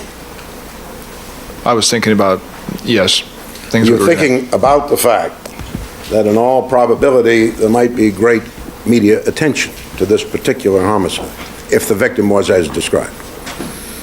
I didn't give any thought to that at that time. Did you contemplate in any way that the crime scene would be crawling with news media the minute the discovery was made that the victim was Mr. Simpson's wife, if it was? I didn't think about that on the way in, no. Now, when you arrived at the police station, you and Detective Phillips, and by the way, who got there first, if you remember? I want to fast forward to where it gets juicier. Commitment isn't just a word we throw around. Oh, come on. It's baked into everything we do. If you've been hurt in a car accident, our commitment gets real fast. We interview witnesses and gather evidence.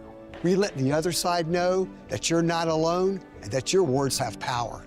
You were injured by no fault of your own, but together we can hit back. I can't stand it. I can't stand these commercials.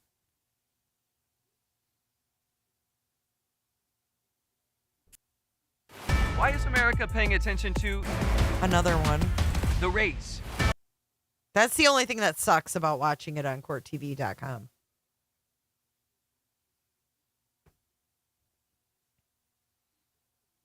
I'm not going to lie, though. That makes me want McDonald's now.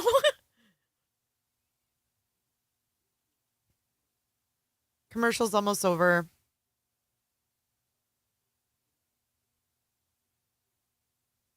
Bar down near where you live? No, sir. Well, is there a bar down in that area that you frequent? Remember people said Mark Furman was Papa Rogers? Or not Mark Furman was Papa Rogers, but that BK used his image to create Papa Rogers. Did y'all hear that?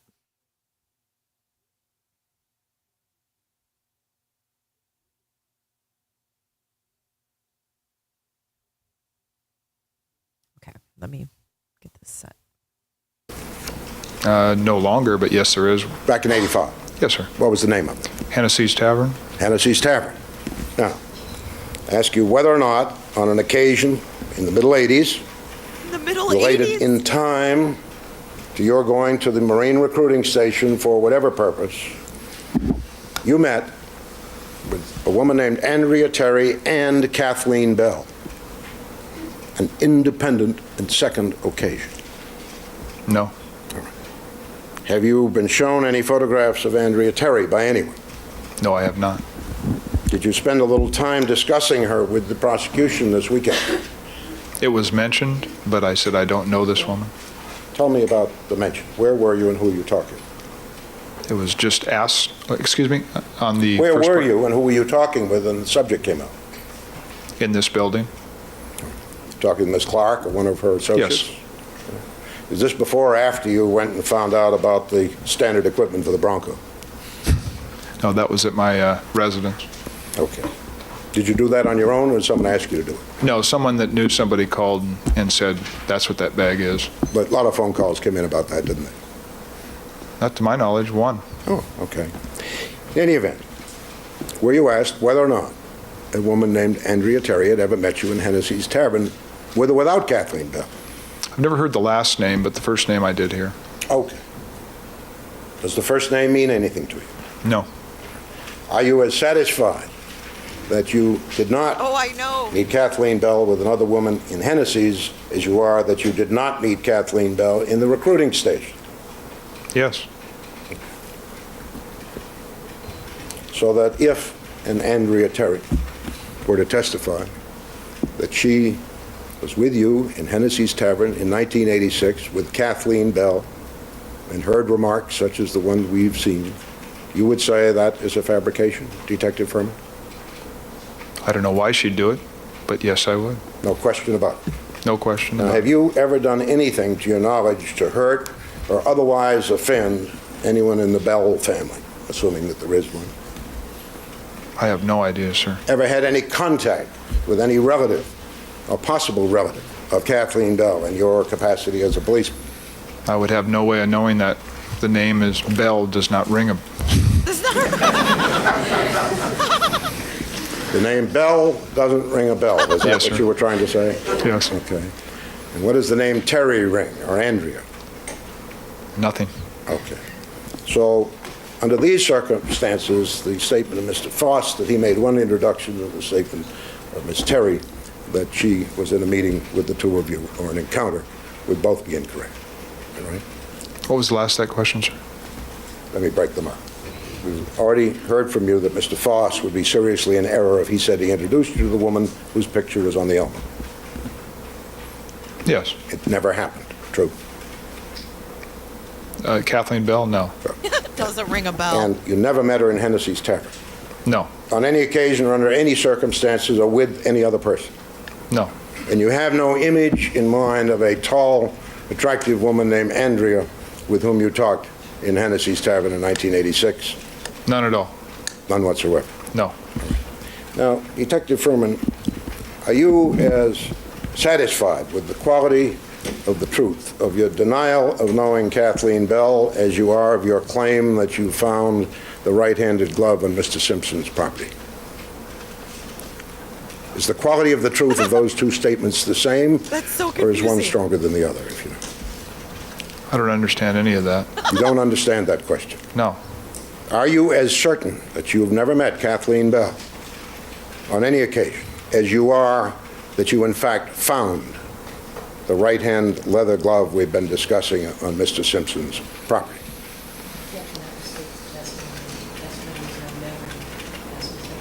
Oh, God, she sounds Mr. like... Clark, I can barely hear you. Is that She sounds like Judge Matthews.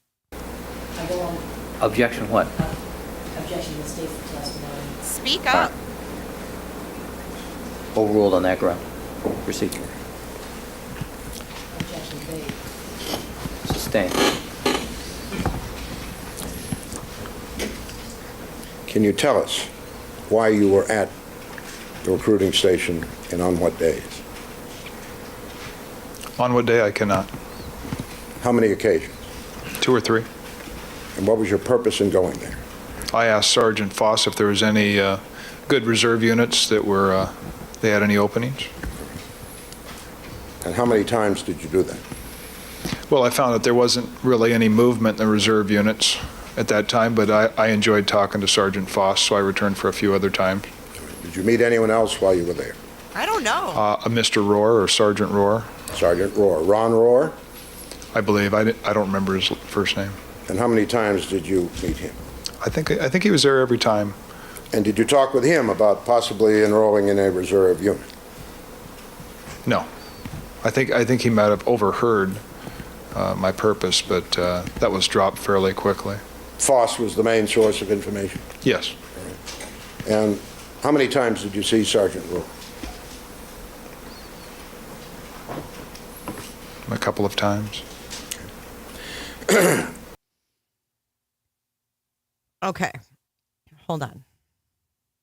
All right, so I'm going to turn this off now. We're going to get off the OJ thing because this Slenderman thing is going to be back. And I think today is the last day of it, so we may as well watch the Slenderman. Did they say when Nick's sentencing is? No, they did not. No, they did not. I guess I can take Nick's knife off the screen, though. They just said it would be at a later time. So nothing definitive at all. But yeah, OJ died. Just to wrap that piece up. Going back in time. But you can watch that trial week by week. Gavel to gavel coverage on Court TV. Hey, Shell. I don't think she's going anywhere. Oh, a BLT sounds good right now, actually. I haven't had lunch yet. You're welcome, Mary. Thanks for being here. It is unfortunate. It is unfortunate, Myron.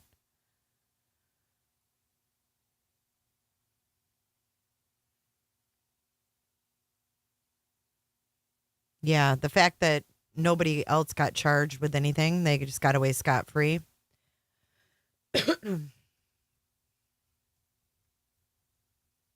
I think somebody said there was a North Carolina child missing, or South Carolina. Is it South Carolina? I was going to look it up really quick. We have about 10 minutes till they come back. Oh, pastor's son disappears after going into woods behind church. Definitely more to that story. The son of a pastor from South Carolina has been found safe. Oh, more than 12 hours after he disappeared, venturing into the dense woods. Gunnar Blair, 13, disappeared while wandering into the woods behind the Langston Baptist Church in Conway, South Carolina. So he's found.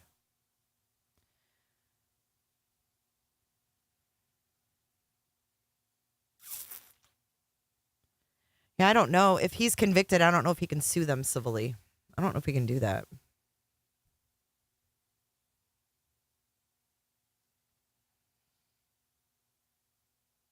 But he was found. Thank God, and happy ending.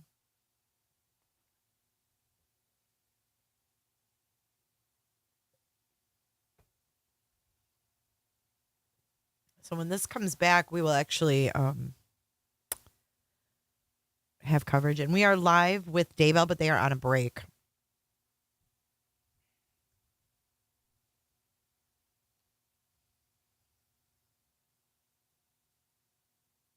Megyn Kelly just released a video. Where were you when OJ was found not guilty?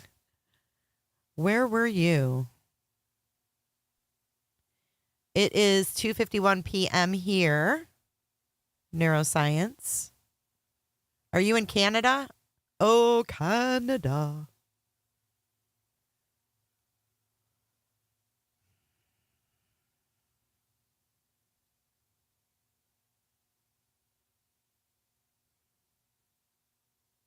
I think Panera is good, but I think it's really, really expensive. Although everything is. Have you guys noticed how much McDonald's is now? Just saying. Just freaking saying.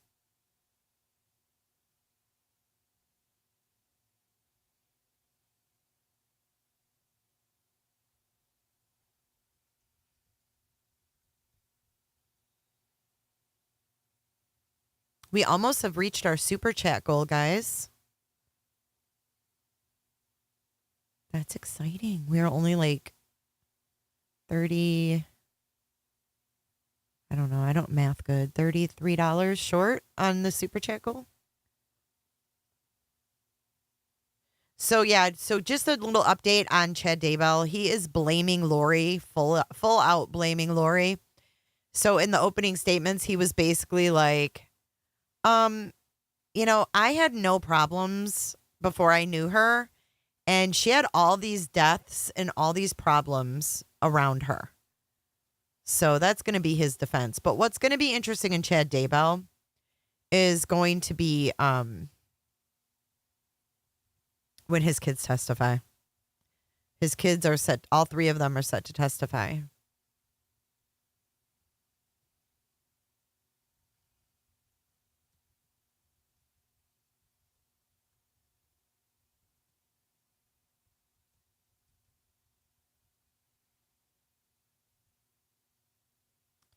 McDonald's doesn't taste the same to you? It's not exactly the same, but it's pretty close. Not many things have stayed the same like McDonald's, if you think about it.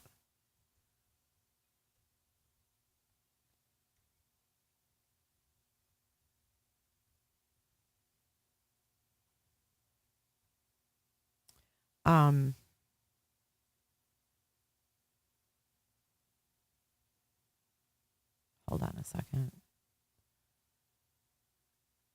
What was I going to show you guys a video of?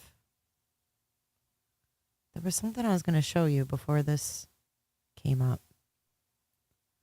Oh, I know what it was. The Watts house. Since Shell's here, we're gonna watch the video on the Watts house before the Slenderman thing begins again. So let's go down here. 2825 Saratoga Trail is for sale again.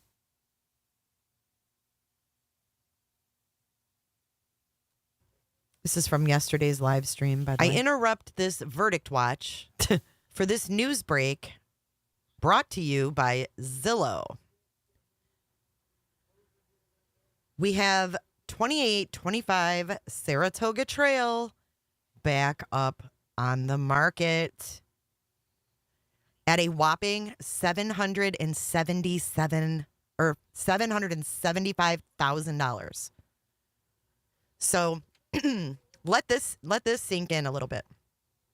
Chris and Shanann bought their house for $399,000 back in whatever year that was, 2013 or something like that. Now their home is worth double that. Had Chris not done what he did, Chris and Shanann Watts, if they were still married, they would have doubled their property value. They would have doubled their property value. And they wouldn't have been in the hole, right? If they didn't take out the, would you live in the Watts house, guys? I'm having a brain fart. The equity. Can you imagine? Okay, so let's take a look here. $775,000. It last sold in 2022 to the Miller family. Now, I'm about to show you what the Miller family did inside. So not only does the outside look brighter and different, it's not brown anymore, but let's take a look at all of the photos here. That front porch, it looks like they changed the hardware on the door, but you're going to notice when we see the inside of the house, thanks, Myron, they still have the latch for little Cece not being able to get out is still there. So we have the porch. No, you wouldn't live there. Now we have the inside. And the person who owns this house seems to really like potato sayings on the wall. So yeah, this one says, in these moments, time stood still. And then it has their children's names, date of birth, a clock stuck on that time, and then their newborn pictures. This is the front room where Nicole Kessinger says the only place she went was the front room. Cheeseburgers. Which was complete lies, by the way. But this is where she said she sat and worked on Chris Watts' M1 macros. And then the other sign on that wall says, every family has a story. Welcome to ours. Which wouldn't be creepy if it wasn't a house that people were unalived in, right? So there's the dining room. They have gotten rid of all of Shanann's bright colors. And then here's their family room where the TV used to be, I think, above that fireplace, if I'm not mistaken. Yeah, Chris had sports on when the cops were there. Another view of the family room. And then the family room into the kitchen. Miss K says more like his micro. Chris Watts micro. No, thank you. Okay. Back to this. What's up, Potato? We're just wasting time here. We were looking at OJ. The verdict came back. I don't know if you saw that. But yeah. This is the Slenderman Stabbing Hearing. We'll call it. Not even if it was free. Well, the linoleum is the same, and I think the carpet is the same. Mm-hmm. Yes, sirree, Bob. No, I don't. I haven't been keeping up with Karen Reed. I don't even know who she is. That's how much I've kept up with Karen Reed. I don't even know who the lady is. I haven't watched anything on it. I've heard a lot about it. I've heard her name, but I have never picked it up. So the verdict is in the very beginning of this video. Then we went to OJ because OJ died. And now we're on Slenderman Stabbing. What's up, Sazzle? Yeah, OJ is dead. So on the scoop for Slenderman is these two girls 6 years ago. It was in 2016. They stabbed their best friend. She lived, but they stabbed her and they blamed it on the Slender Man. And now this girl is trying to get out of the mental hospital that she's been sentenced to for 40 years.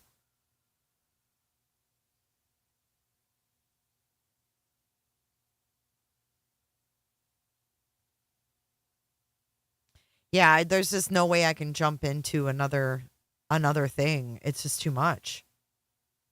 I mean, I've already got Daybell playing over here. I got,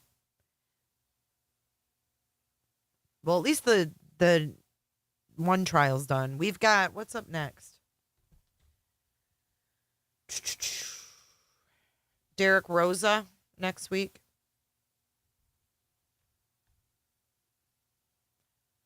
OJ, I don't know why it says Mon. Hey, Mon. I can't imagine they're very fun. I can't imagine. Thank you, Robin Malete. Thank you so much for your support. Our caseload is overflowing, yeah.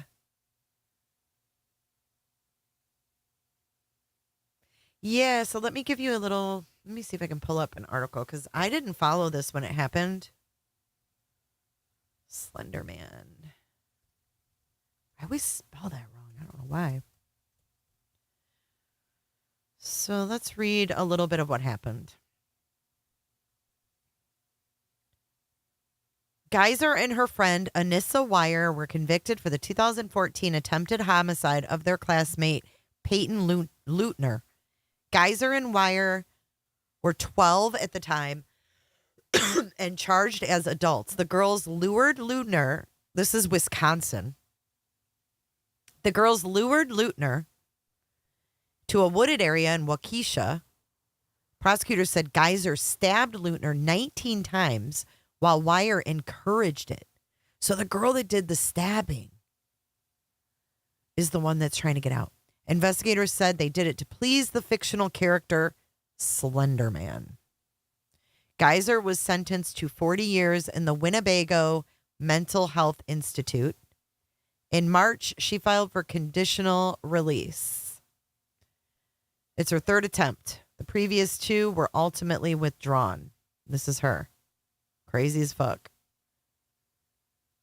3 psychologists did evaluations, and they are reporting their findings. On the stand providing testimony yesterday was psychologist Deborah Collins.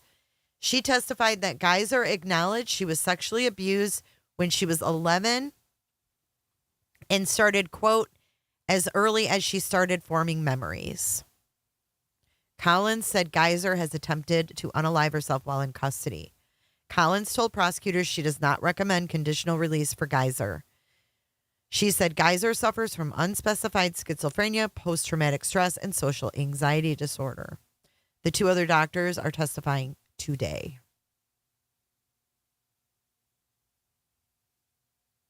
The other girl was granted conditional release in September of 2021. She was required to receive outpatient psychiatric treatment and subject to GPS monitoring.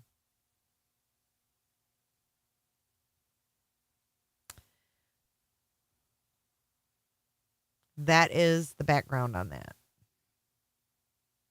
So we should be starting this very shortly. Thank you so much, Kristen Shuddy. Coming in hot. Thank you so much for your support. I appreciate you guys, Roberters.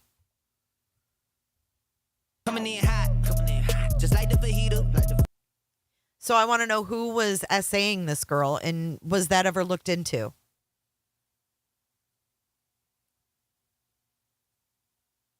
That's what's wrong with these cases. These kids do this crazy shit.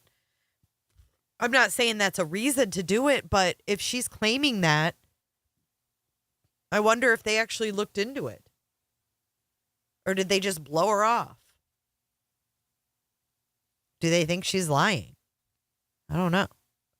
I love and appreciate you too, Kristen. I've been out. Have I missed the verdict? Yes, Sazzle. You're going to have to rewind. We missed it because I didn't have any power, and then we had to go back online.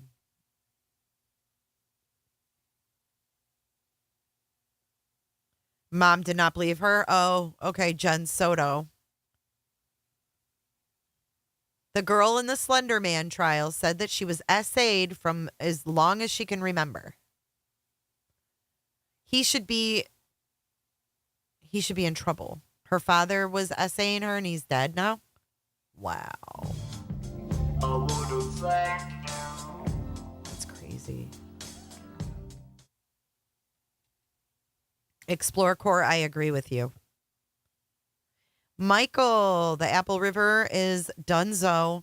He was found guilty. You're gonna have to rewind. We've played that in the very beginning, and now we've just been putzing around here. Yeah, not guilty. Guilty of the lesser charges, but it's still a life sentence for him. When you times it times 4.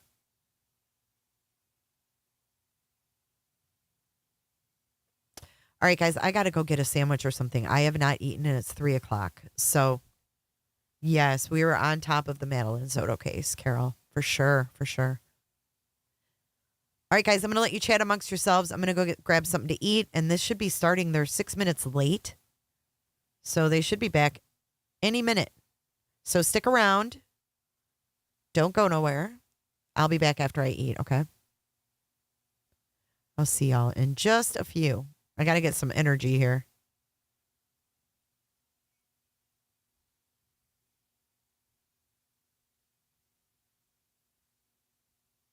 Oh, it looks like it's perfect timing. Look at that. Coffee.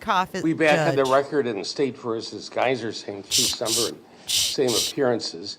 We completed testimony this morning, and now the court's in a position to hear closing argument from the attorneys. So they already did the doctor's closing arguments now. State. Attorney Zepakowicz. Thank you, Judge. Judge, I'm going to start first by looking at the statute. As Morgan filed her petition for conditional release, at that point, the court had to grant it. That's the way the law is designed in this case. And you are mandated to grant it unless you find clear and convincing evidence that she poses a significant risk of bodily harm to herself or to others. I think the evidence here is clear and convincing that there is such significant risk. This isn't beyond a reasonable doubt. This isn't even by a preponderance, Judge. It's by clear and convincing evidence. And again, I think that clear and convincing evidence does exist here in this record by way of the reports from Dr. Collins and Dr. Lundbaum. You have two of, I guess, what I would call the leading experts in the state on issues of competency, mental responsibility, and conditional release that have devoted their careers to the area of forensic psychology. Dr. Collins, I believe, testified she's done thousands of competency evaluations, thousands of mental responsibility evaluations, and at least hundreds of reports regarding suitability for conditional release. Renee, thank you for your Cash App donation. You got a spot on the wheel. Experience in this area is extensive, and their opinions present clear, good grief, and convincing evidence. Each of them also, Judge, has a great deal of experience with Morgan Geyser. Dr. Collins, presumably because of her expertise, was hired by the defense in this case. Right after the offense happened, she was hired and I believe met with Morgan for the first time sometime around June 4th or 5th, 5 days after the offense actually happened. She knows Morgan better than any of the doctors that have testified. She's had a longer period of time with her. She knew her back then, immediately after the offense occurred, and has had the most contact with her throughout the course of the almost 10 years. Both of these doctors, Judge, drafted lengthy reports that were thorough and detailed. I guess I can't really say that quantity equals quality, but I think when you look at the reports of Lundbaum and Collins, certainly the quantity shows the amount of effort and detail that they've put into writing their reports and that they put into arriving at their conclusions. Certainly, in my opinion, much more so than Dr. Robbins. His report is 6 pages long. It doesn't have the same detail. It doesn't have the same thoroughness. It doesn't have the same recitation of what's gone on at Winnebago with Morgan in terms of treatment and therapy. Their reports, Judge, I submit, are better. They're more well done. And I think the fact that they are that gives them better quality than the report and ultimately a better conclusion than is arrived at by Dr. Robbins.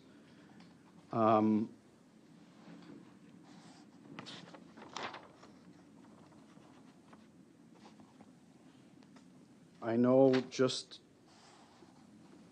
today, while on the stand, I thought the testimony of Dr. Lundbaum regarding her description of the different paths that this case can take was very informative. I think it showed that she didn't start out, Judge, with, I'm going to find a way to keep Morgan Geyser in. She looked at everything and assessed everything, and that took her to the conclusion that she arrived at. Both recognize the improvement that Morgan has made and admit that release will happen, but she's just not there yet. Dr. Collins opined that 6 months to a year was needed to satisfy her that the risk was no longer significant. Both of those doctors included, Judge, the legal standard in their reports.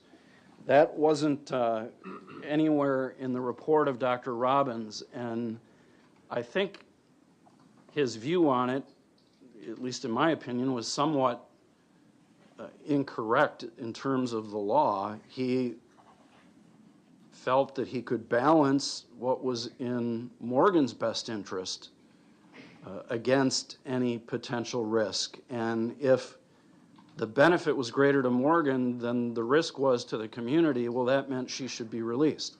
That's not the legal standard, Judge. There's nothing in 971.17 sub 4 sub D that talks about the court looking to the best interest of the person who is under institutional care. It says simply that the court shall grant it unless there's clear and convincing evidence of a significant risk. I don't even necessarily think that, I know the opinion of Dr. Pope, which I guess maybe I should have looked into it more, Judge, but I felt kind of blindsided by it. I had not spoken to Dr. Pope. I didn't know that she was going to be testifying. We don't have any report from her. I don't have a CV. I don't necessarily know much more than she's been with Morgan for 5 years. But in any event, she seemed to opine that Morgan needed more experiences within the community, that based on her age, it was time that she start receiving those, that would be in her best interest. But again, that doesn't speak to whether or not there's a significant risk. I know she did say that she didn't feel there was a risk, and she was more aligned with Dr. Robbins, but again, without having a full report from her and knowing the entire basis for her opinion, I don't think the court should give that opinion as much weight as Dr. Collins and Dr. Lundbaum deserve. Dr. Robbins, he had it wrong in his report. He said that this was Morgan's second time petitioning for conditional release. Well, we all know it's in fact the third time. I don't know why he waited until today to review the report of Dr. Collins. That was filed on March 5th before the report of Dr. Lundbaum, but in his report, it only mentioned reviewing Dr. Collins' August report. In any event, Judge, what I think I have the biggest issue with that Dr. Robbins included in his report was on page 4, where he indicates that the case is tragic, and he indicates that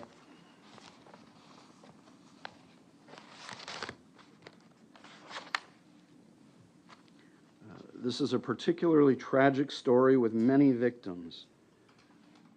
No, there are not many victims here, Judge. There's one victim. There's one victim who almost died, and that was the victim in this case. There's one victim in 2014 CF 596. He states, including, of course, PL, but also including Morgan. I don't accept that, Judge. Morgan is not a victim in this case. If Morgan was a victim of her father, yes, that is also tragic. But the only information we have about that comes from Morgan.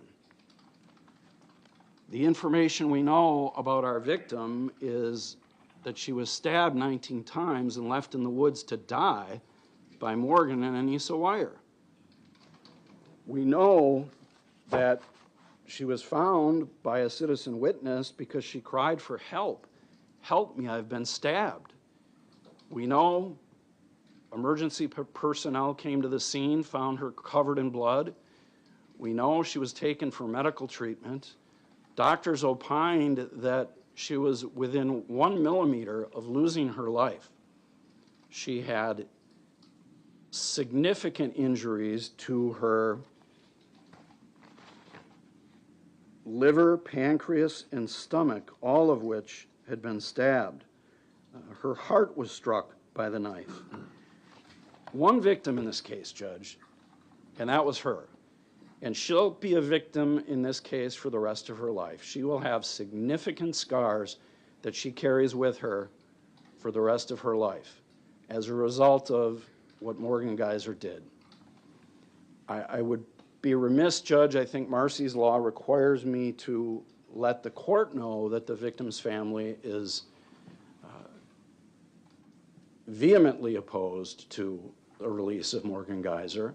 I know they indicated they did not wish to make a statement, but certainly wanted me to convey that to the court.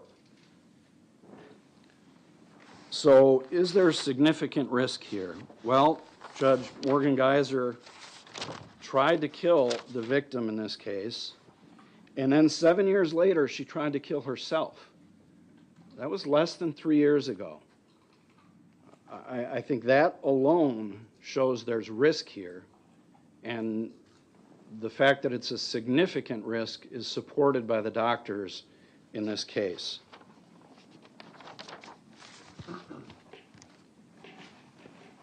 One of the other things that Dr. Lundbaum testified to today was, well,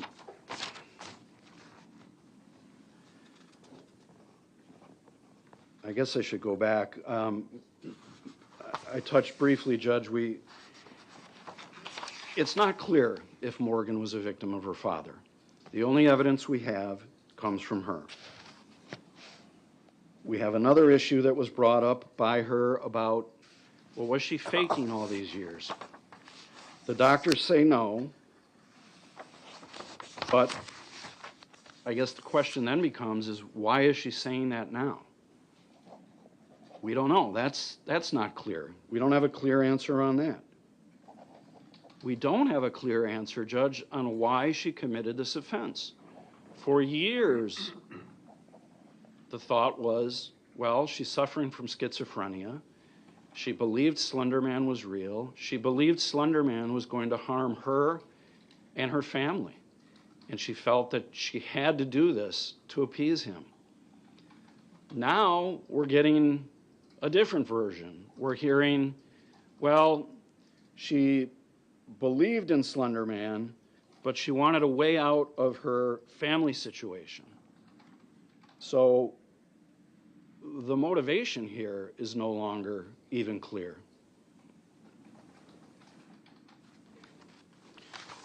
Dr. Lundbaum testified today on some of those points, and I think the question became, and I know it was a question for both of the doctors, is can Morgan be trusted to report her symptoms?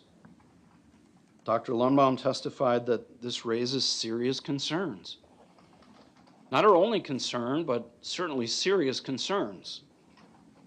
Her reliability of her self-reporting is hard to know. That makes her a significant risk.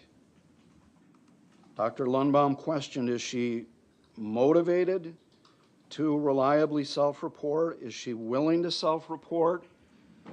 Or is she not going to because she wants to be released and to stay released? That makes her a significant risk. I would direct you, Judge, to page 33, at the top of that page on Dr. Collins's report, and page 30 of Dr. Lundbaum's report. Those are their conclusions and their arguments, Judge, as to why there is significant release here and why they cannot support release at this time. So the state is asking that you follow the recommendations of those two doctors and not allow Morgan to be released at this time. All right, thank you. Then I'll turn to Attorney Cotton. Thank you, Judge. As the state notes, the statute states as follows. The court shall grant the petition, shall grant Ms. Geiser's petition, unless the state proves by clear and convincing evidence that Morgan would pose a significant risk of danger or great bodily harm to herself or others, or serious property damage. Clear and convincing evidence. That means that the evidence is highly and substantially more likely to be true than untrue. Colorado versus New Mexico, 1984 Supreme Court case. And the court obviously knows that standard from its years on the bench. But that's the burden. It's a high burden for the state to meet to prove that this petition should be rejected. And let's be clear, just so we're framing this appropriately, exactly what we're talking about, with all due respect, Your Honor. We're talking about this court approving the petition so that Winnebago can continue the plan for Ms. Geiser's release. She does not go anywhere today other than back to Winnebago, where she will remain at the mental health hospital for 60, 90, 120, however many days it takes or extensions they need for the hospital, for Winnebago, to come up with the release plan and submit it to this court. You are the gatekeeper. And if you grant this petition today, it doesn't result in Ms. Geiser simply walking out of the doors and going into the community. And even once this court grants the petition, even when that happens, she will have 30 more years of supervised release over her head. This is she served a significant period of time, but there's a significant period of monitoring that will take place after that. So nobody's talking about releasing Morgan today. And I'm sorry that the state feels blindsided with the court's decision to call Dr. Pope. Certainly we had no more advance notice than they did, but I thought it was a good decision. And what was significant about Dr. Pope and Dr. Robbins, what's particularly significant about those two doctors, is both of them, respectively, have been either are the medical director of one of our two mental health hospitals or are a former director of Wisconsin's mental health hospitals. Dr. Robbins was the medical director of Mendota for a decade. In that capacity, I don't know if it seems to be that the state is suggesting there's maybe a lack of quality with Dr. Robbins. The credentials he brings to the table are frankly as high as any person you could ever call in a courtroom to offer an opinion about something like this, because he's spent his whole career working with mental health patients. He ran Mendota. He was in charge of all the doctors who drafted release plans and worked on release plans. And then Dr. Kayla Pope currently runs the Winnebago Mental Health Facility. And so when I hear the state suggest that it's just Dr. Collins who has significant experience with Morgan, that's not true. Dr. Robbins was involved in this case right out of the gate, just like Dr. Collins. Look at the case history reflects his involvement right away. So he has just as much historical years with Ms. Geiser as Dr. Collins does. And what's significant is that while Dr. Robbins supports release right now, the two reports aren't that far apart if we're looking at them closely. Dr. Collins does say today, this moment, Morgan should not be released in her opinion. But she offers the opinion that it should happen in the coming months. That's the language she used in her report. And whether that's 3 months or 6 months or however many months it is, by giving the green light today for Winnebago to begin the transition process, that's consistent with Dr. Collins' recommendation, that's consistent with Dr. Robbins' recommendation, and it's consistent with what Dr. Pope said. In fact, the only doctor really, truly coming up here maintaining total opposition is Dr. Lundbaum, one of the four. And I don't know that we weighed up the number of this versus that, but Mr. Sapakowicz is talking about Dr. Collins having all this experience with Ms. Geiser, and that's true. She has met her on a number of occasions, and she's been involved, and we've had her involved. Dr. Pope testified today that for the last 5 years, she's been involved with Ms. Geiser. 5 years straight in the mental health facility at Winnebago. That's how long she's been involved. And what she said, Judge, is that she's known Morgan since July of 2019, and I think that Your Honor had said, so that's a long-term history with her, or she had said that's a long-term history. And then she said, Morgan, and this is consistent really with every doctor, Morgan has received the highest level of services available at Winnebago. Quote, she has optimized all that is available. We have very little opportunity to provide socialization to her. And she heard all of the testimony from each doctor. She listened to it for 2 days. And she told this court that she agrees with the conclusions of Dr. Robbins more than the other two doctors. This is the director of the facility that Ms. Geiser is currently housed at. She is telling the court, as both a treating clinician, as a director of the facility, and in her capacity as an expert for this court, quote, I think at this point, she is safe to return. There is not much more we can do to make her safer. A group home? She agrees with that.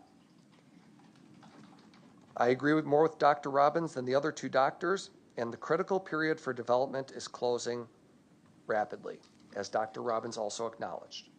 And I don't think anybody here is harboring under, especially not the former director of Mendota, nobody's harboring under any delusion over what the statute calls for and what we're here to talk about. Everybody has talked about their perception of Ms. Geiser's needs, but what makes Dr. Robbins and Dr.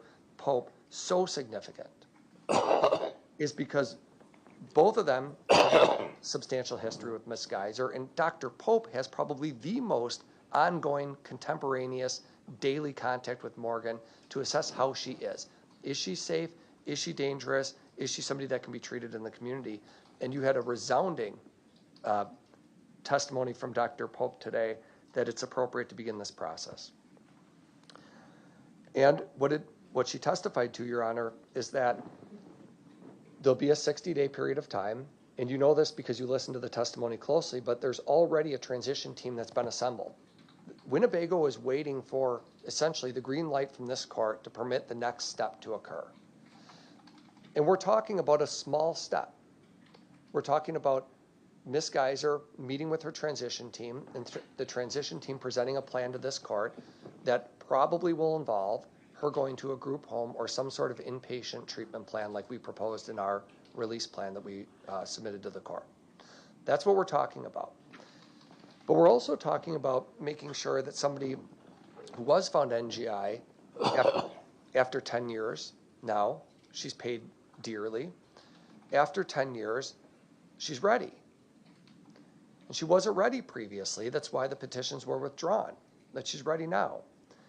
And that plan that comes to the court, you may or may not approve it. You may not like the group home they suggest. You may think it needs GPS monitoring if that's not in there. The court will have whatever input the court has over that plan. But Dr. Pope, the director of Winnebago, who's working with Ms. Geiser for the last 5 years straight, the most experience with her, and the person that entrusted to run the facility, is recommending that that happen.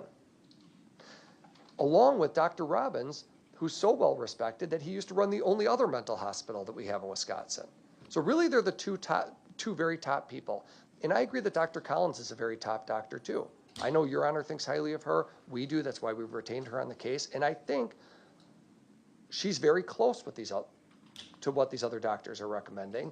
And frankly, if there's any deterioration by Ms. Geiser, the first thing that's going to happen is that the release plan that's being proposed won't be proposed. They won't suggest that she be released. So this process will be contingent on, without a doubt, Ms. Geiser continuing on this positive track that she has been on for years.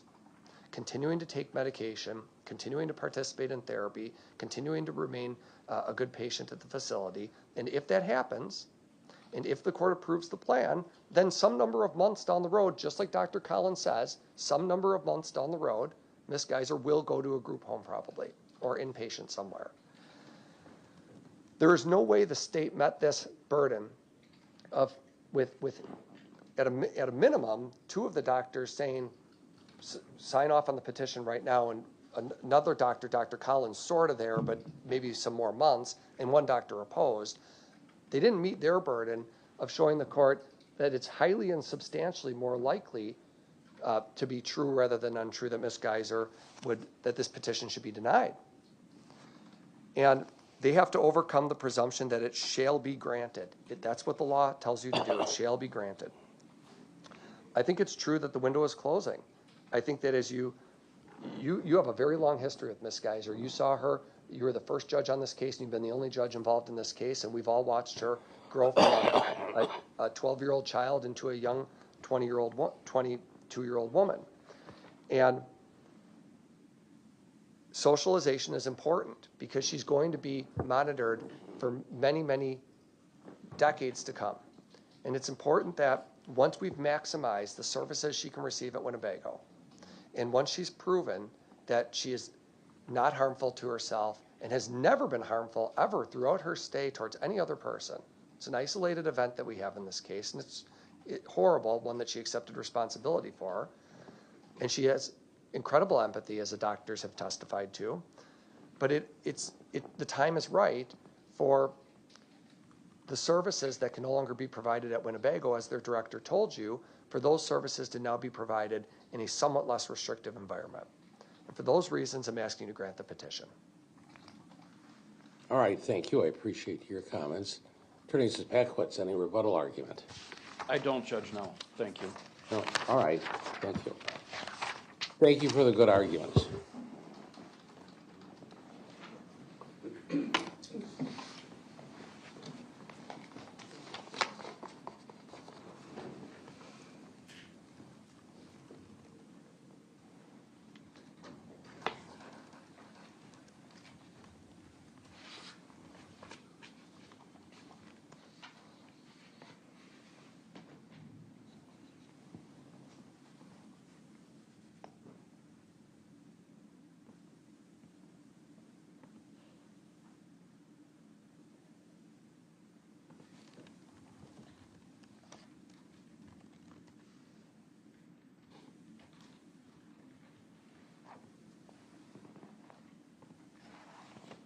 One aspect of the case, the court's in a position to rule, and I'll rule this afternoon with regard to the petition for supervised release.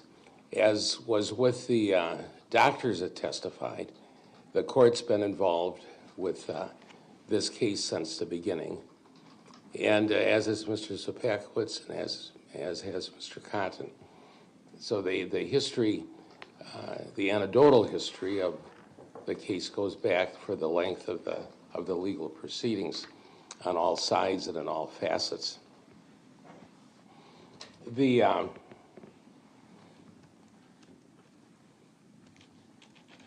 Just an initial comment. The court asked Dr. Pope to be available from the beginnings in the event it was necessary that she testify. The issue of what happens at Winnebago for Ms. Geiser at this stage of her tenure there has been in the case. Everybody talked about it, that there's no place else to go, there's nothing else out there. I thought it was necessary that somebody from Winnebago be here to tell us what it really is, so we know what the status is. That's why I asked her to be present, and she didn't repeat, but she said what other doctors had said, that basically there isn't any place else from a remedial standpoint, not much else for Ms. Geiser to do. However, I forget which doctor it was. It may have been Dr. Collins or Dr. Lundbone, did state that what happens in a situation if Ms. Geiser stays at Winnebago is that they re-emphasize the therapy that she has and they work more diligently at it. So it's not totally an end-of-the-line type situation. Parties should also keep in mind that it gets lost in the shuffle, is that the court doesn't have to accept any professional opinion. It's clear that the court can listen to what takes place, but the court doesn't have to accept their final opinions. I look to the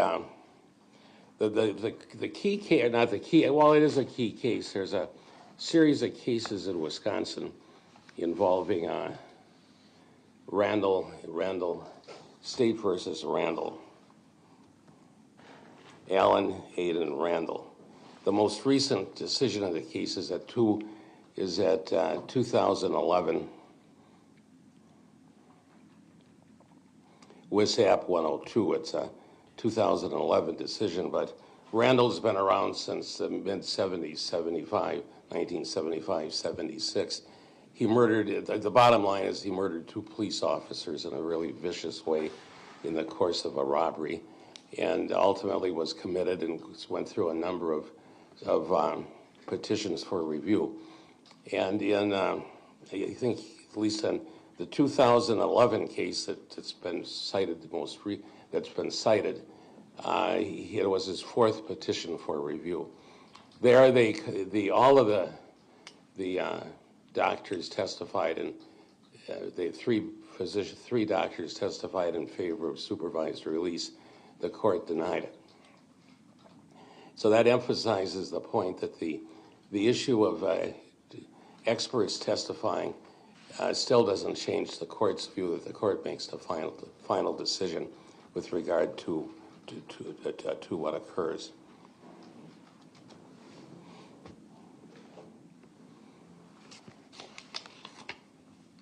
So I do begin my analysis of the case going to the statute that's been cited, but I want to reemphasize what it says. It's in 971.17 sub 4 sub D. It says the court without a jury shall hear the petition within 30 days after the report of the court appointed examiner is filed with the court. The court shall grant the petition unless it finds by clear and convincing evidence that the person would pose a significant risk of bodily harm to himself or herself, or of serious property damage if conditionally released. In making the determination, the court may consider without limitation, because of remuneration, the nature and circumstances of the crime, the person's mental history and present mental condition, where the person will live, how the person will support himself or herself, what arrangements are available to ensure that the person has access to and will make necessary medication, will take necessary medication, and what arrangements are possible for treatment beyond medication. So that is pretty well set forth also in the Randall case from 2011, which, as I indicated, is the most recent, really substantive case on the issue. I did some, as all good lawyers do, I shepherdized it. And it's been, the Randall case was referred to in 2 decisions, at least in earlier this year in 2024, but it's still good law. So now let's look at this case. First, the court looks at the what happened, the nature of the offenses. This is it's a brutal murder. Or it's a brutal attempted murder. And another aspect of the case is that everybody involved, the victim, the 2 assailants, are all 12 years old. They're all kids. But Ms. Geiser and Ms. Hoyer attempt to kill and wanted to kill the victim. The reports show that she was stabbed 19 times in the body, torso. And was basically left to bleed to death. It is fortunate that somebody came by and either saw her or heard her pleas and were able to get the authorities there, the fire department, the paramedics, to save her. Otherwise, she would have died. Now, there's a lot that can be said about that type of situation, but you think first of the effort to stab somebody 19 times. If you read the complaint and go through the history, she's on the ground, the knife is going in 19 times, and it's Ms. Geiser that's wielding the blade. But then she's not dead. But then they leave.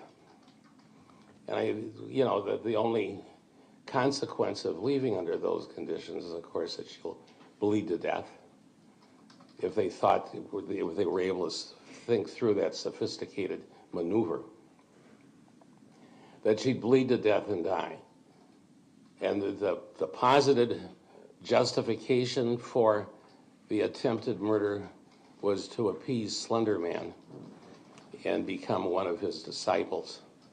Thus, the defendants, Ms. Geiser and Ms. Hoyer, then had packed up gear. They left and they started to walk up north to a national forest where Slenderman maintained his mansion, and ultimately they're apprehended later on the freeway. But that's what happened, so we can't forget what happened, the brutality of it, the callousness of it, if you will. Keep in mind that the defendants are young, they're kids, but that's what they did. And that is a coloring, if you will, an umbrella over what the court has to look at in the case.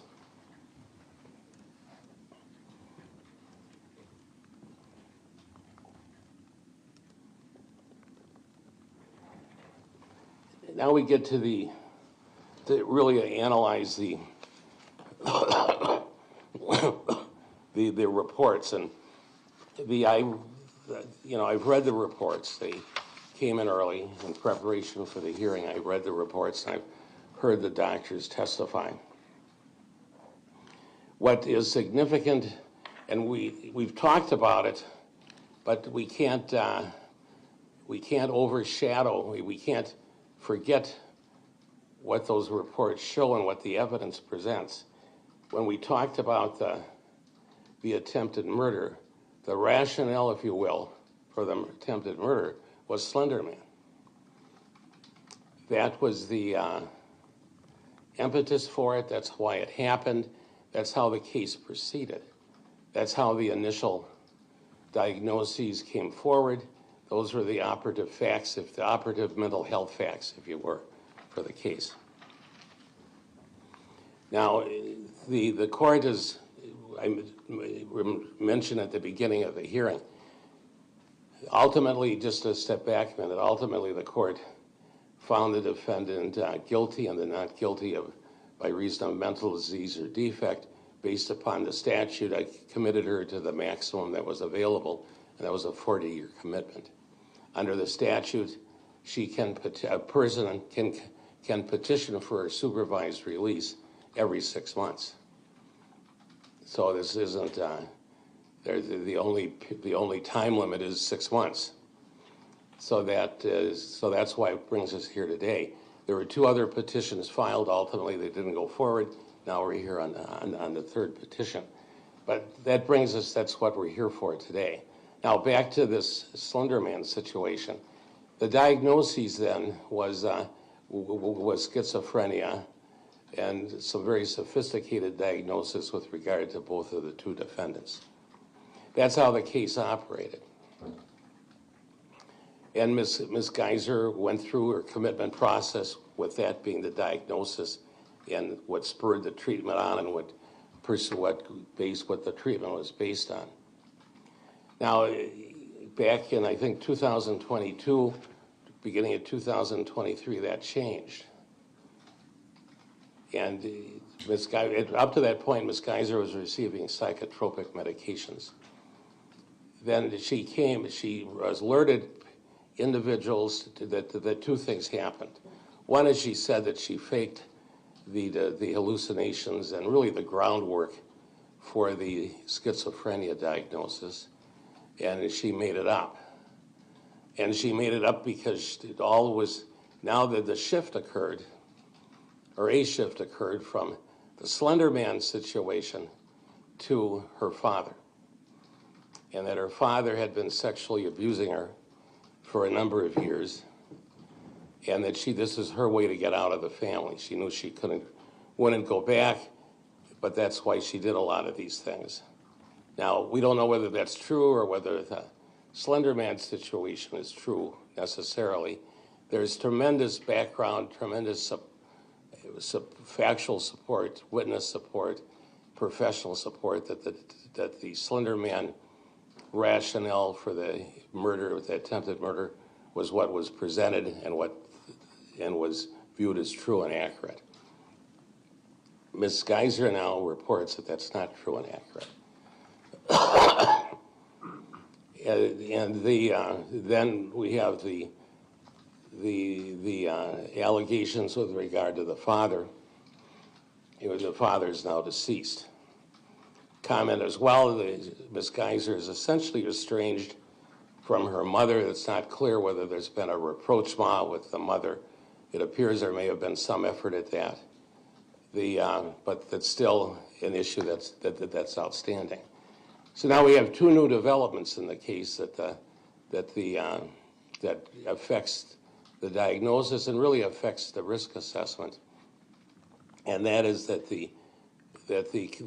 Ms. Geiser changed what was the basis of the diagnosis and what was going on from schizophrenia, from Slenderman to non-schizophrenia type situation, that changed her medication. Her medication goes from psychotropic, psychotic medications. They took her off those medications. What's significant is, as I think Dr. Collins and Dr. Lundborn testified to, is that oftentimes when people are taken off the psychotropic medications, they at some point in time, they ultimately regress and go back into this old situation. That hasn't happened yet. That may be an indication, I think, as the doctors indicated, that in fact the diagnosis was incorrect in the beginning. It may also be something that's going to reoccur in the future.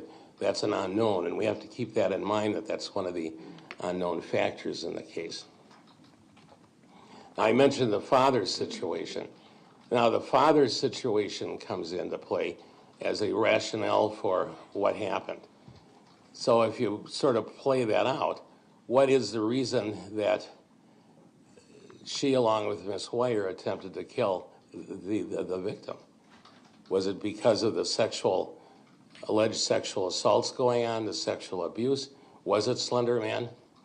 What was the reason?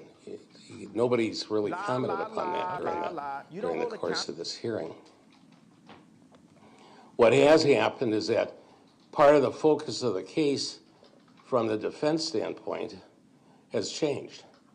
The emphasis, or a lot of discussion centered on the father's sexual abuse of the child as a motivating circumstance, the catalyst for bringing about the crime that's incurred, the attempted murder of the victim. And throughout much of the hearing, the emphasis is what impact did the sexual abuse of the dad have on the of Ms. Geiser, and how did that impact the case?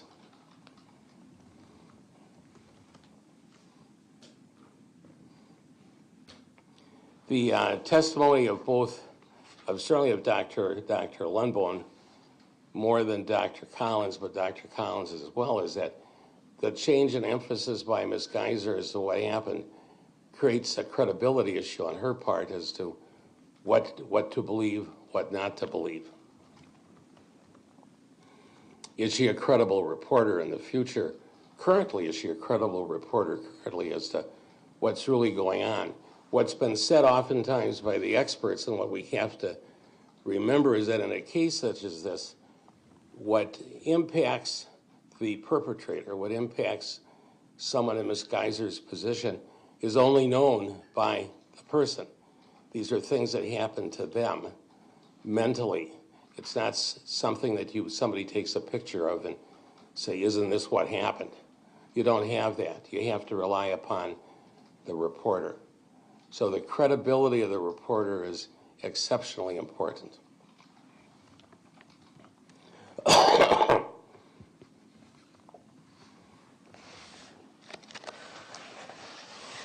Now, so we're faced with a situation, as has been testified to by I don't know if Dr. Robbins testified to it, but Dr. Lundborn did and Dr. Collins, is that Ms. Geiser, under her current regimen, is successful. She's doing well at Winnebago. She's participating well, but she limits her participation. She doesn't go out on working as much as she could. She doesn't go out on as many efforts to get out in the public as she could. But the most they can do is what they've done. So it's almost to repeat, maybe with more emphasis, of what's happening. But it's certainly, that's where she is, and that's what Dr. Pope emphasized with regard to her testimony. The solution that's offered by Dr. Robbins, and to an extent by Dr. Lundborn, who mentions the halfway house as well in her report, is that she should be released to a halfway house and they do the rest of the work. The court reacts to that in a negative way. That means that the ultimate issue of risk assessment can't be made today. It has to be made after the torch is passed, if you will, to somebody else. That can't be the case. This court has to be able to make those assessments. Part of what the statute talks about is factors for the court to consider.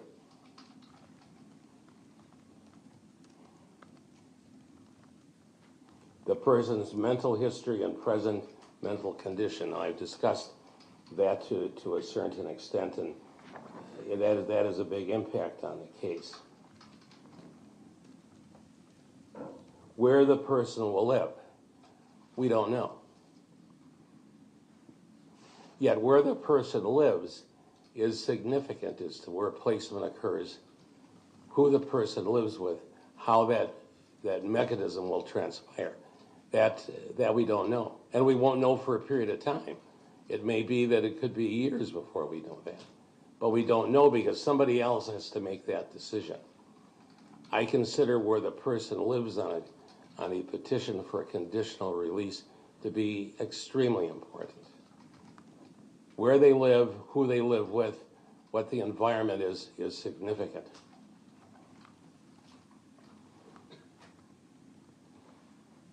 How the person will support himself or herself.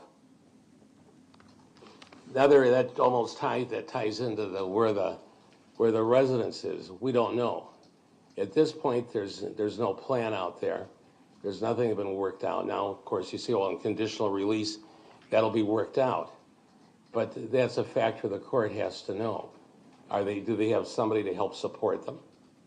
Do they have a job they can go to? Do they have a plan for job training? All of that is really left open in this case.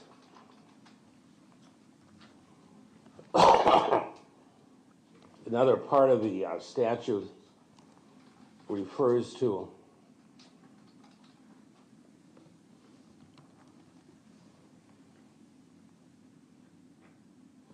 arrangements available to ensure that the person has access to and will take necessary medication, and of what arrangements are possible for treatment beyond medication. Well, I'm satisfied that any conditional release plan, when it comes back, it'll have adequate provisions for that, for the medications and how that's continued. Now, that's in the normal course.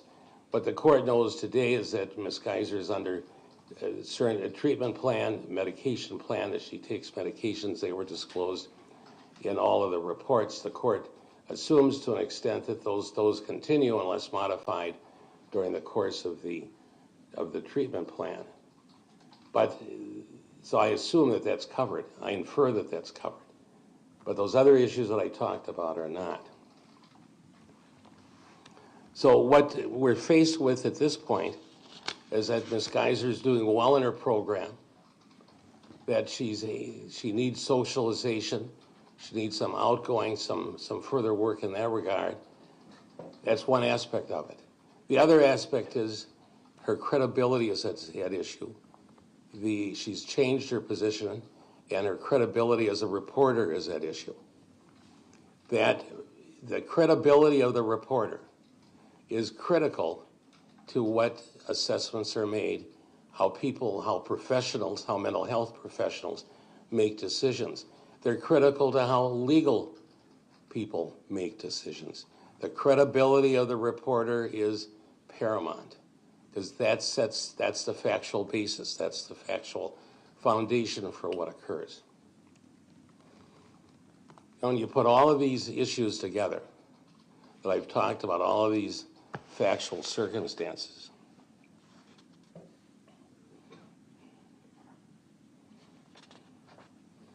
we come back to risk. The dangerous risk is significant for the community. At this point, this court's satisfied that the credibility issue undermines Ms. Geiser's stay at the institution. That until that credibility issue is resolved, that risk is high. We have two different versions, in a way, as to why the attempted murders were committed. And, this isn't just an aspect where somebody drove a car into another car and drove off and left them sit there. This is a personal, if you will, a brutal attack on another person. This is hands-on, if you will. This is bloody, it's gory, but that kind of risk, that kind of dangerous conduct is what the risk is. Do we know if someone will repeat it? We don't know. But what this court's responsibility is to be sure that the risk is lessened. So as the statute says,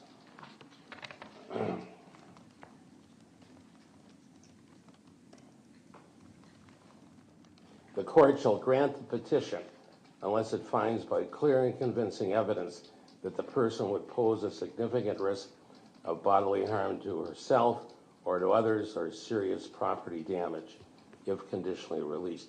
This court is satisfied by evidence that's clear and convincing that Ms. Geiser does pose a significant risk of bodily harm to herself, to others, or of serious property damage for the reasons that I've stated. Now, as she works hard, she continues to do what she's supposed to do, but that doesn't change this risk. Remember that the community is concerned with risk, dangerous risk. The community is concerned to a great extent as well with what happens to Ms. Geiser. But the primary concern in the balancing, and we talked about balancing earlier, in the Randall case, they talk about the balancing that goes on in the court's decision. The ultimate determination of dangerousness requires a careful balancing of society's interest in protection from harmful conduct against the equity's interest in personal liberty and as well as autonomy. So that's the balance. But the balance is the public interest in staying away from harmful conduct. Under these circumstances, this court's satisfied that the scales tip in favor of the public, and it tips that way by clear and convincing evidence. So in this matter, after hearing all of the credible evidence, which I'm satisfied Denied. was very well presented by both the state as well as by the defense, I'm satisfied that the petition should be denied. So ordered. With that, I'll remand Ms. Geiser back to Her the hair Largo is Mental Health messed Institute. up. So ordered. Thank you. She got that shit shaved or what?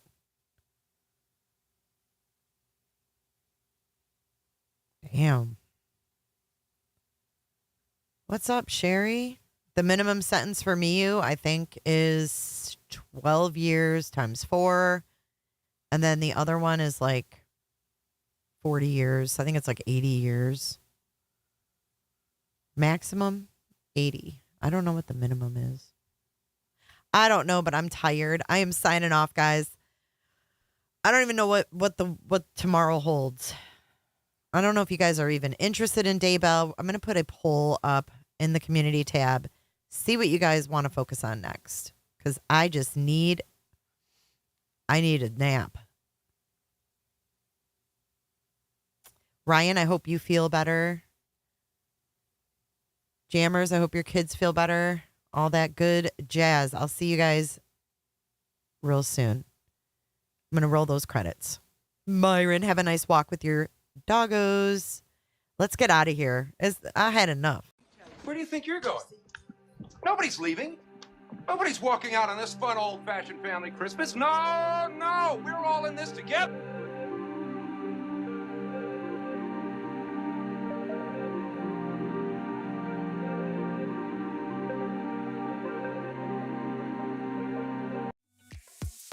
Be sure to check out my other videos and playlists for more true crime content. And if that's not enough, you can join our Patreon. Don't have a tinfoil hat? It's okay. We'll make you one. It's that easy. See you guys in the next video. See you later. Bye.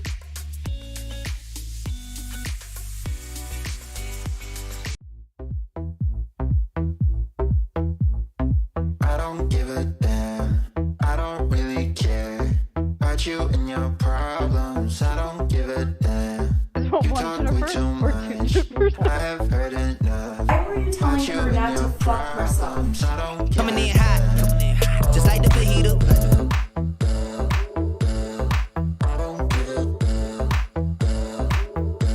There was a lot of leakage. It's in the water. You wanna be. Going to the clinker, the big house. You wanna feel something real, but I'm feeling differently. You're making plans to get to friends, but don't wanna face the fact that I ain't got time, I ain't got time, I ain't got time for that. Staying up Thanks so much, Jennifer.